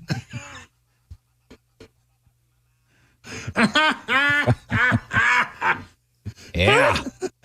What kind of drugs were they on when this came on? That was the best find ever when that story was so big. All right, here we go now. Nashville leaders are looking to crack down on loopholes around who can rent electric scooters and bikes in the city. New rules that are scheduled for a public hearing and possible vote by the Transportation Licensing Commission this week would create new safety requirements for the electric vehicles known as shared urban mobility devices. That's a new one. SUMD. SUMD. The Nashville Department of Transportation hopes to require age verification to keep people under the age of 18 from riding around town. The proposal would make companies add facial recognition or do ID checks before someone could rent a scooter or a bike. There's also a proposal to ban group ride features that allow one person to unlock rides for others. An NDOT spokesperson said the goal is to discourage underage riding by keeping people without a driver's license from renting these scooters. Alex Woodkey said she likes the proposed rule because she's annoyed every time she is stuck behind scooters and bikes in Nashville's already hectic roads. They're really frustrating, having to go a lot slower behind the scooters and the bikes. People tend to be a little reckless, especially downtown, especially if drinks are involved beforehand. That's very concerning, right? You know, getting on the road in your vehicle is the same as getting on a scooter. Well, I'm telling you, I think they're a disaster. I do. I mean, I've tried to use them a couple of times. I tried to use them back during the big. Remember the big, IndyCar races that we had here? Oh, I tried to get one to go across the bridge. It is a long old hike for my old aging body. Mm-hmm. And I tried to get one, and every one that I came up with would go about 50 feet and then it would die. It hadn't been charged in a while. Yeah. I ran into an issue with, I guess there's some areas. You've used them before, haven't you? Yeah, a couple of times just to kind of shuttle myself back and forth. If I had to go down like Lower Broad from here and didn't want to walk or was trying to get down there quickly, I've used them. I ran into areas where I guess you're not allowed to ride them, and it just kind of stops. Like I'm chugging along, and all of a sudden I don't know if it beeped or it gave me some sort of warning, but I guess essentially I was going into a zone where you're not supposed to ride a scooter. And so it would just the motor would just kind of go, Rrr. And that's it. Like, well, what am I supposed to do now? And then it wouldn't let me park it. It wouldn't let me just get rid of it because apparently I was in a zone where it wasn't supposed to be. You couldn't drop it. That's right. So it wouldn't let me close the ride out, and I'm still getting charged. Wow. No, you don't want that for sure. Yeah. Yeah. Well, apparently the concern is that them young people are out there riding these scooters when they shouldn't be doing that. And so they're going to try to crack down on that. This, according to WSMV, it was really just an excuse to run the bird song because I hadn't heard it in a long time. It's always a good reason to do that. How did you find that? I mean, you've got stuff squirreled away in that system. Yeah, it's there. No. That's the best part.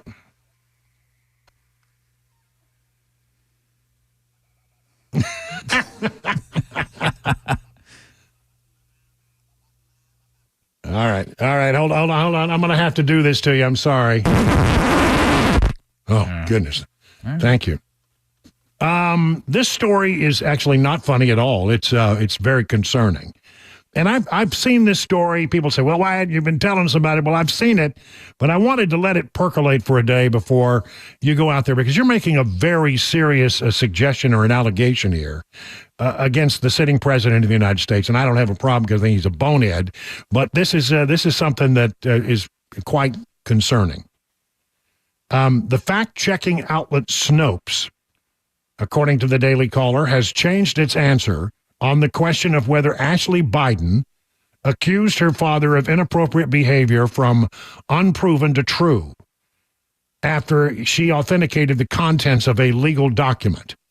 Now, the background on this is that Ashley Biden's diary was stolen and sold to Project Veritas for $40,000 several weeks before the 2020 election. The president's daughter detailed her suffering from being hypersexualized as a child, notably mentioning showers with her father at a young age that she deemed, quote, probably not appropriate, according to circulated photographs first published by the National File. Snopes had said this was unproven because they couldn't prove the veracity of the document, right? But they changed it from unproven to true on April 29th, after reviewing an April 8th letter from President's daughter to the Chief U.S. District Judge Laura Taylor Swain, who sentenced Amy Harris for conspiring to transport and sell the diary. The outlet updated the headlines of the fact check Tuesday, quote, did Ashley Biden call childhood showers with her father probably inappropriate in a leaked diary? They said that was, in fact, that was a true fact.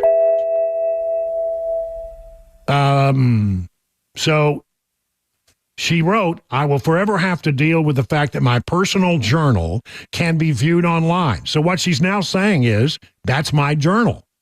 By confirming that it was her journal, then the contents have now been confirmed as being written by her, and she did indeed say that she had childhood showers with her father that were probably inappropriate. We're talking about Joe Biden showered with his daughter. That's just creepy, isn't it?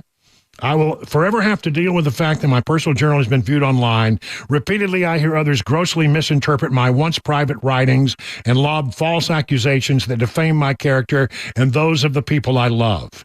Her actions were not only re-traumatizing to me, but constituted a horrific trauma in and of themselves. The ongoing harm is a direct result of Ms. Harris's intentional actions. The fact check deemed the letter to be direct proof of the diary's authenticity, and that's why Snopes changed it from unknown to true. Audio of a phone call between Biden and Project Veritas circulated online in 2023, indicating that the diary belonged to the president's daughter. Biden requested the diary be returned and admitted the book belonged to her, and admitted the book belonged to her. Snopes said in 2023 the phone call was evidence that the diary belonged to her, though Project Veritas reportedly withheld the publication of the document. As its founder, James O'Keefe, said they could not confirm that it belonged to the president's daughter. Well, she's now confirmed it. Photograph detailing the alleged father-daughter showers was later revealed to be transferred from Project Veritas to the National File in October of 2020. The diary came into the possession of two people as they moved into an apartment previously occupied by Biden, according to the Associated Press. Both Harris and Jonathan Kurlander pleaded guilty in August of 2022 to conspiring to transport the diary across state lines and sell it. A New York federal judge sentenced Harris to 1 month in prison and 3 years of probation. James O'Keefe told Fox News in November of 21 that he was in a state of shock after the FBI woke him up in a pre-dawn raid. He said that 10 FBI agents with a battering ram and white blinding lights came into his home, despite Project Veritas never publicly releasing the diary's contents due to authentication issues. Project Veritas gave the diary to law enforcement to ensure it would be returned to its rightful owners. You know, when there are documents related to the first family,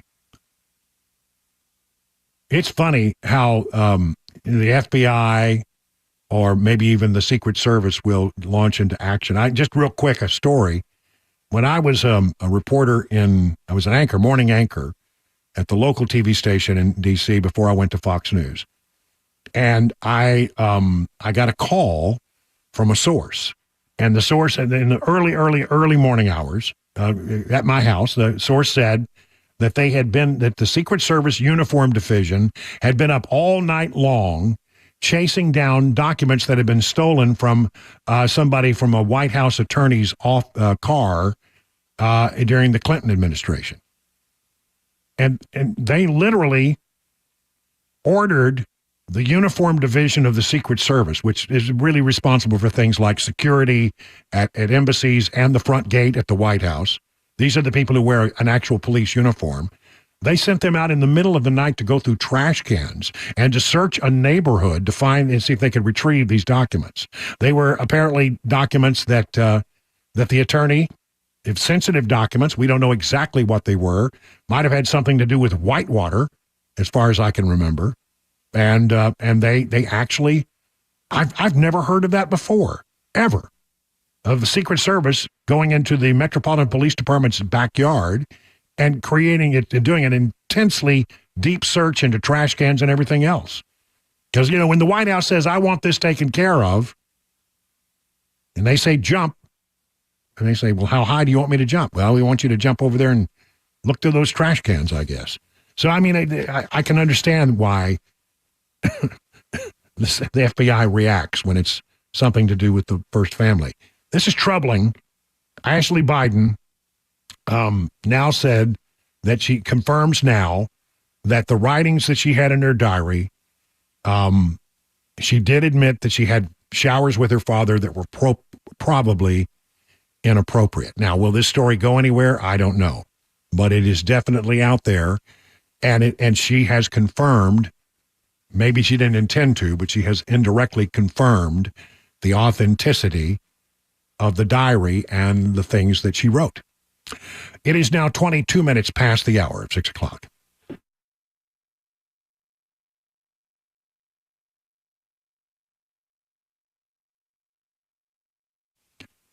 You know, the chairman of the Federal Reserve has said we're on an unsustainable fiscal path. They're just not going to pay off the $34 trillion debt anytime soon.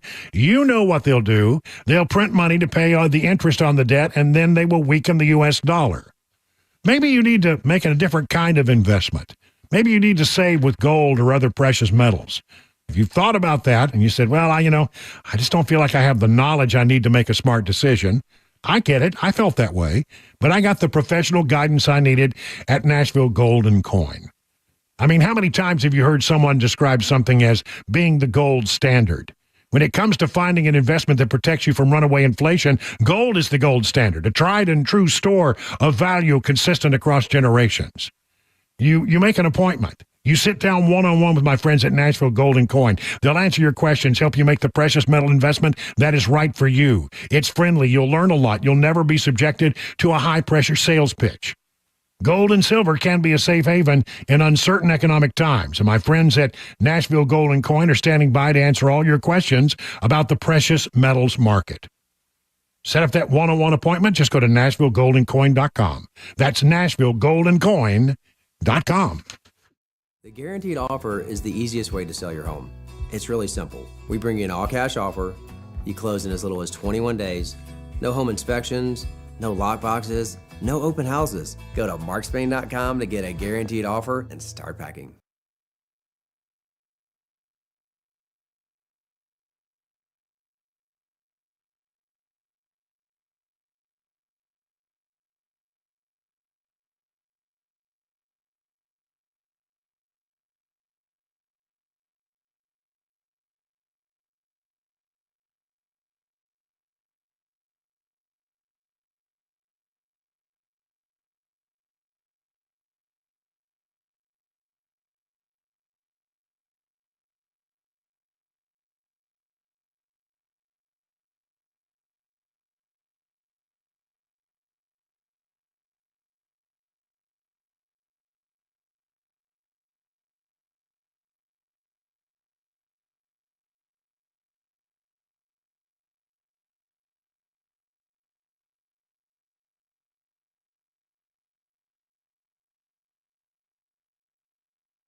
All right, it's 27 minutes now past the hour of 6 o'clock. A story about a ship and a story about a boat.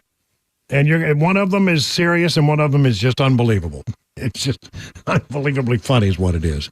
The serious one, the NTSB, the National Transportation Safety Board, has reported that ship that hit the bridge in Maryland experienced 2 blackouts. A National Transportation Safety Board report on Tuesday found that the large container ship that caused the collapse of Maryland's Francis Scott Key Bridge had experienced 2 blackouts before the crash. The container ship Dolly collided with one of the bridge's main supports, resulting in the bridge collapse. It started losing power prior to the collision, but they were able to return the power to everything but the ship's propulsion just before the crash. The incident killed, of course, 6 workers on the bridge. The first blackout, see, when we saw these, I kept telling people at the time, when we saw the video, everybody said, I don't know, you have to understand it's dramatically sped up in order to show what was going on. Because, you don't have the video to show the whole thing in real time. Would take 20 minutes, and we don't have 20 minutes when you're talking about television. So they sped it up with a time lapse. The first blackout occurred just over a half mile from the bridge, when electrical breakers that fed most of the vessel's equipment and lighting unexpectedly opened. This caused the first blackout to all shipboard lighting and most equipment, including the main engine's cooling water pumps, which controlled engine cooling water pressure and steering gear pumps, the report noted. Now, the crew was able to restore power to the ship, but it lost power again at about 2 miles, 0.2 miles from the bridge, 0.2 of a mile. They were able to return the power to most of the ship, but did not have propulsion. In other words, they were just floating under their own momentum at that time, and that's when the ship, heavily loaded with hundreds of thousands of tons of stuff, slammed into the bridge. It takes like a mile to shut this thing down. If you were to just turn off the engine and let it coast, it'd be like more than a mile before it would come to a complete stop. Just the friction of the water's not enough. So it still had a tremendous amount of momentum and mass when it hit the bridge. The NTSB is still investigating the electrical configuration following the first in-port blackout. There was apparently there was one there in port, and potential impacts of the events during the accident voyage. The ship was operated by an apprentice pilot and a senior pilot. Now, you may not know, but anytime a big ship goes in or out of a harbor, they take somebody out to the ship who will guide the ship in. That's called the harbor pilot. So it was being operated by an apprentice and a senior pilot at the time of the crash, and was in good operating condition when pilots boarded the ship, according to CNN. The preliminary reports did not include a probable cause, and the FBI and the United States Coast Guard are conducting a separate investigation into whether the crew failed to report an in-port power or outage. In other words, something that happened before it left port. The design and operation of the Dalley's power distribution system is also being investigated. The report comes a day before the NTSB chair, Jennifer Homendy, will get this tomorrow, is expected to testify on the bridge collapse at a hearing by the House Committee on Transportation and Infrastructure. They do interim reports, but you won't get the final report until they're done. I have covered the NTSB as an institution in Washington.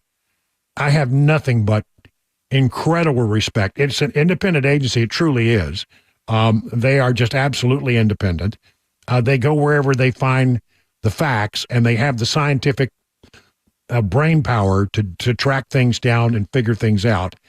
And their reputation, not only in America but around the world, is pretty sterling. So you will get the answers, but the indications are there were some kind of very serious power problems that, in the last case, limited the ability of the ship to steer or to you can't steer a boat that size unless it's moving under its own power.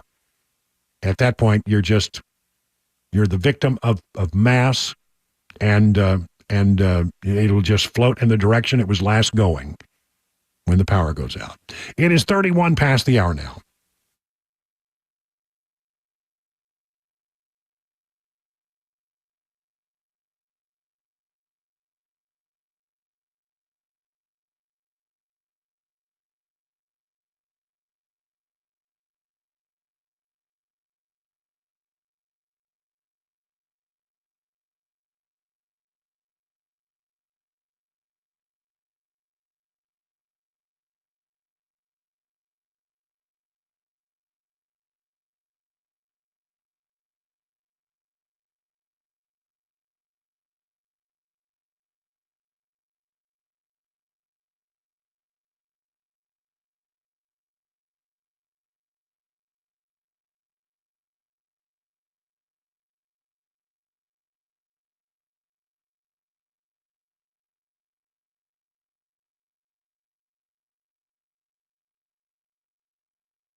The guaranteed offer is the easiest way to sell your home. It's really simple. We bring you an all-cash offer. You close in as little as 21 days. No home inspections, no lock boxes, no open houses. Go to markspain.com to get a guaranteed offer and start packing.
.38 now past the hour of 6 o'clock on Super Talk 99.7. Brian Wilson in the chair for a few more minutes. 22 minutes from now, we'll do the news. And then after that, we will go to Mark Levin, the great one.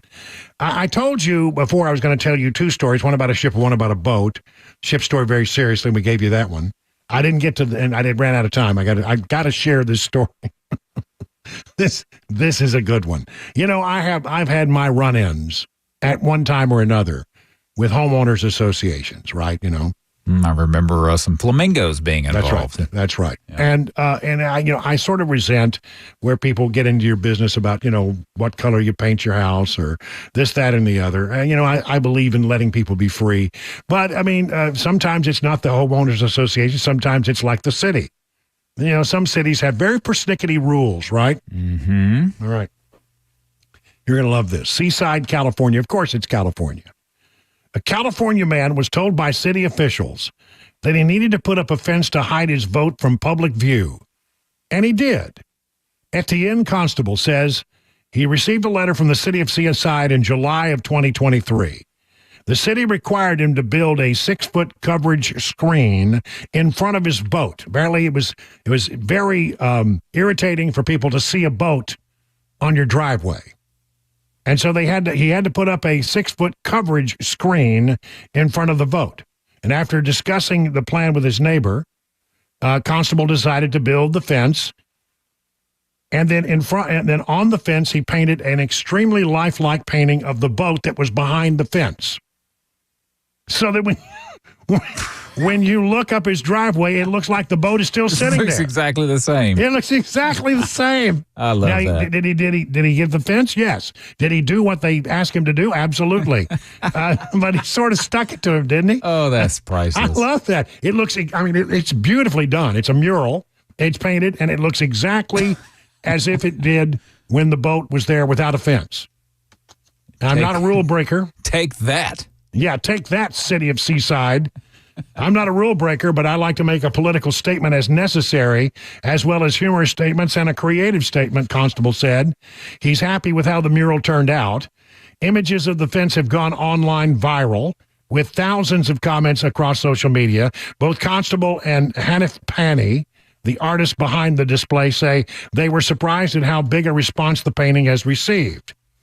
I'm all in favor of generating discussion and making people smile. The reaction is extremely more than we ever expected, and we're both just tickled about it. So far, the city has not responded to the fence mural. Constable says he considers it a First Amendment right of expression and would be surprised if the city tells him to take the mural down. Pani, who has murals across central the coast of Florida, says the piece creates a conversation about what's an eyesore and what is art. I'm a big proponent of public art and spaces. It engages people in ways that's reaching out and having conversations dozens sometimes. With all the attention the fence is getting, Pani says other seaside residents have already asked them to recreate murals for their boat fences. I love this idea. I just love this so much. That's sticking it to the man. Oh, I am holy. Like, I just saw the picture of it. It literally looks like the boat is sitting there. Yeah, I mean, it's so realistic. That is awesome. Yeah, that was, talk about what a great idea. Yeah, I'll build your fence. Take that. There's the fence. Now you happy? You happy? Everybody pleased? You know, it's probably some neighbor that complained, right? Oh, I'm sure. It's some nosy neighbor, Yep. Karen person who called the city and said, he's got a boat and I don't want to look at it. And can you can make him build that fence because that's the code. And so they went down there reluctantly and said, I'm sorry, you're going to have to build a fence. It is the law. So I have a feeling this all was probably started by some irritating neighbor in the neighborhood. There's one in every neighborhood. Mm-hmm. At least one. Yeah. This is something to put in your back pocket and think about. Former President Jimmy Carter's grandson says the nation's 39th president is doing okay, but nearing the end. During Tuesday's 28th annual Rosalind Carter Georgia Mental Health Forum, Jason Carter said he was in Plains, Georgia a couple of weeks ago and watched an Atlanta Braves game with his Nobel Peace Prize winning grandfather. I told him people ask me how you're doing, and I don't know, Jason Carter said. He said, well, I don't know either. The former president entered hospice care more than a year ago in his hometown of Plains, Georgia. He has since then celebrated his 99th birthday last October and attended the annual Peanut Festival, which celebrates the most important crop there in Plains, Georgia. He also mourned the loss of his wife, Rosalind Carter, who died in November at the age of 96. To date, that was Jimmy Carter's last public appearance. Last week, Jason Carter said the former president really cast a mail-in ballot for the May 21st Georgia primary, emphasizing that his grandfather is not going to miss an election if he can. Now, what will happen? Jimmy Carter, there is, most people don't know this, but In Washington, D.C., there is an organization called the Military District of Washington, the MDW. And it's a sort of a joint a joint military operation for several different of the branches of the military. And they really really amazing. They have people who serve in the orchestra, for example.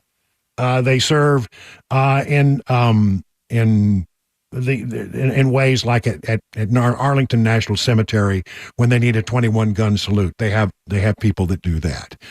They are responsible for the Tomb of the Unknown, which is, if you've never been to Washington, oh my gosh, what a thing! But this group is works with the families of presidents, and there is on file on a shelf inside an office at the Military District of Washington, there is a plan for every president's funeral. And they sit down after a president leaves office and they talk about, look, let's just get this out of the way. Because when things happen, we'll have to, start moving things the way you want them to be. How do you want to have your funeral in Washington? Where do you want to be buried? Do you want to be buried at Arlington? Do you want to be buried in Plains? Do you want to have, your body laid in state at the Capitol? There's this, do you want, how do you want it to go? And they sit down with the people and they go through it and they talk to the family members and they come up with a plan and then they put a button on it and it goes on the shelf. And then when a former president dies, they literally pull it off the shelf and start executing the plan. Now, I've also been told that the best laid plans often get changed, that they pull them off the shelf, then somebody wants to mess with the plan, and you never know how it's going to work out. But it is something that is there, and they no doubt have, because Jimmy Carter is our oldest former president at 99, almost 100 years old. So they will have that ready to go. Jimmy Carter, I met him a couple of times. I, of course, did not cover him as when he was president. I met him afterwards. Did an interview with him on one occasion. Interviewed him one time at the White House when he was there visiting on another event during the Clinton years. And so I got to talk to him then as well. Was he a great president? No, not one of our better presidents. I mean, everybody sort of looked at him, I think, sort of the way they look at Joe Biden. Not a very effective president. I think we all realize that Jimmy Carter turned out he's a good man. I don't think anybody doubts that. I think he's a very religious man, a very good man. Was he an effective president? No, but I think he made a really tremendous ex-president. And so when the time comes, I think there will be very fond things said of Jimmy Carter, even though many people, if you're truthful about it, they understand he wasn't perhaps the most effective president we ever had, but he certainly was a good man and a man worthy of being honored when that time comes. He's, as I said, 99 years old. At Ascension St. Thomas, this is where I go down to, this is where I do my doctrine. I've been down there a couple of times just lately. Did you know they got hacked? Did you hear this? I did hear that, yeah. Yeah. Ascension St. Thomas cybersecurity restoration will take time, the hospital says. They continue to use manual and paper-based systems nearly a week after a cyber attack disrupted regular operations. Some are also diverting ambulances for specific medical cases to ensure they are triaged most effectively. Hospital system detected the unusual network activity on May 8th and has been working with cybersecurity from Mandiant to investigate the attack, recover from the impact, and restore all online systems. As of May 13th, that was yesterday, Ascension remains unsure of a timeline for its full recovery. I actually had to send my doctor, my GP, a note and ask a question yesterday, about 4 or 5 days ago. And he's usually Johnny on the spot, man. I sent him a note, and I get a note back. It was like 5 days before I got a response. Wow. Yeah, and that's not like him at all. I think they're really struggling down there. They run 140 hospitals across the country, and they will post updates on the situation. Apart from Tennessee, other impacted states includes Alabama, Florida, Illinois, Indiana, Kansas, Maryland, Michigan, Oklahoma, Texas, and Wisconsin. This was a big cyber hack. This is the thing. They'll ask you, well, okay, we can fix this for you, but it's going to cost you several $1 million. And there are people who say, no, we're just simply not going to pay that. We're not going to pay the ransom. And so some people have. They don't like to talk about it, but some companies do pay the ransom rather than have to rebuild an entire system and start over. Because, literally, you have to just start from ground zero with all of your computer systems and rebuild them. And that can be very expensive. So some people choose to just go ahead and pay the ransom rather than do all that, but it seems like they're not going to do that. Good luck. It is 50 minutes now past the hour. Hey, it's Dan Mandis, and I am so glad that California Closets has fixed my closet catastrophe. After exact measuring and planning, they came over and got to work. Yeah, once it was all plotted out on their 3D CAD system, the pieces are measured, cut, and precisely installed into my space. It was clean, fast, and professional, and above all, my new closets look and function great. Now, this was my dormer, and now this is my new dormer thanks to California Closets. Look at all of this added space for shirts and shoes, you name it, and it is cut so precisely, simply amazing. And my old closet that has now been reborn as the ultimate in style and functionability, making the best use of the space that I had. They can work on just about anything: bedrooms, garages, home offices, closets, pantries, and so much more. Find them online, CaliforniaClosets.com, and see what they can do for you. You can schedule a free design consultation. Mention my name, CaliforniaClosets.com.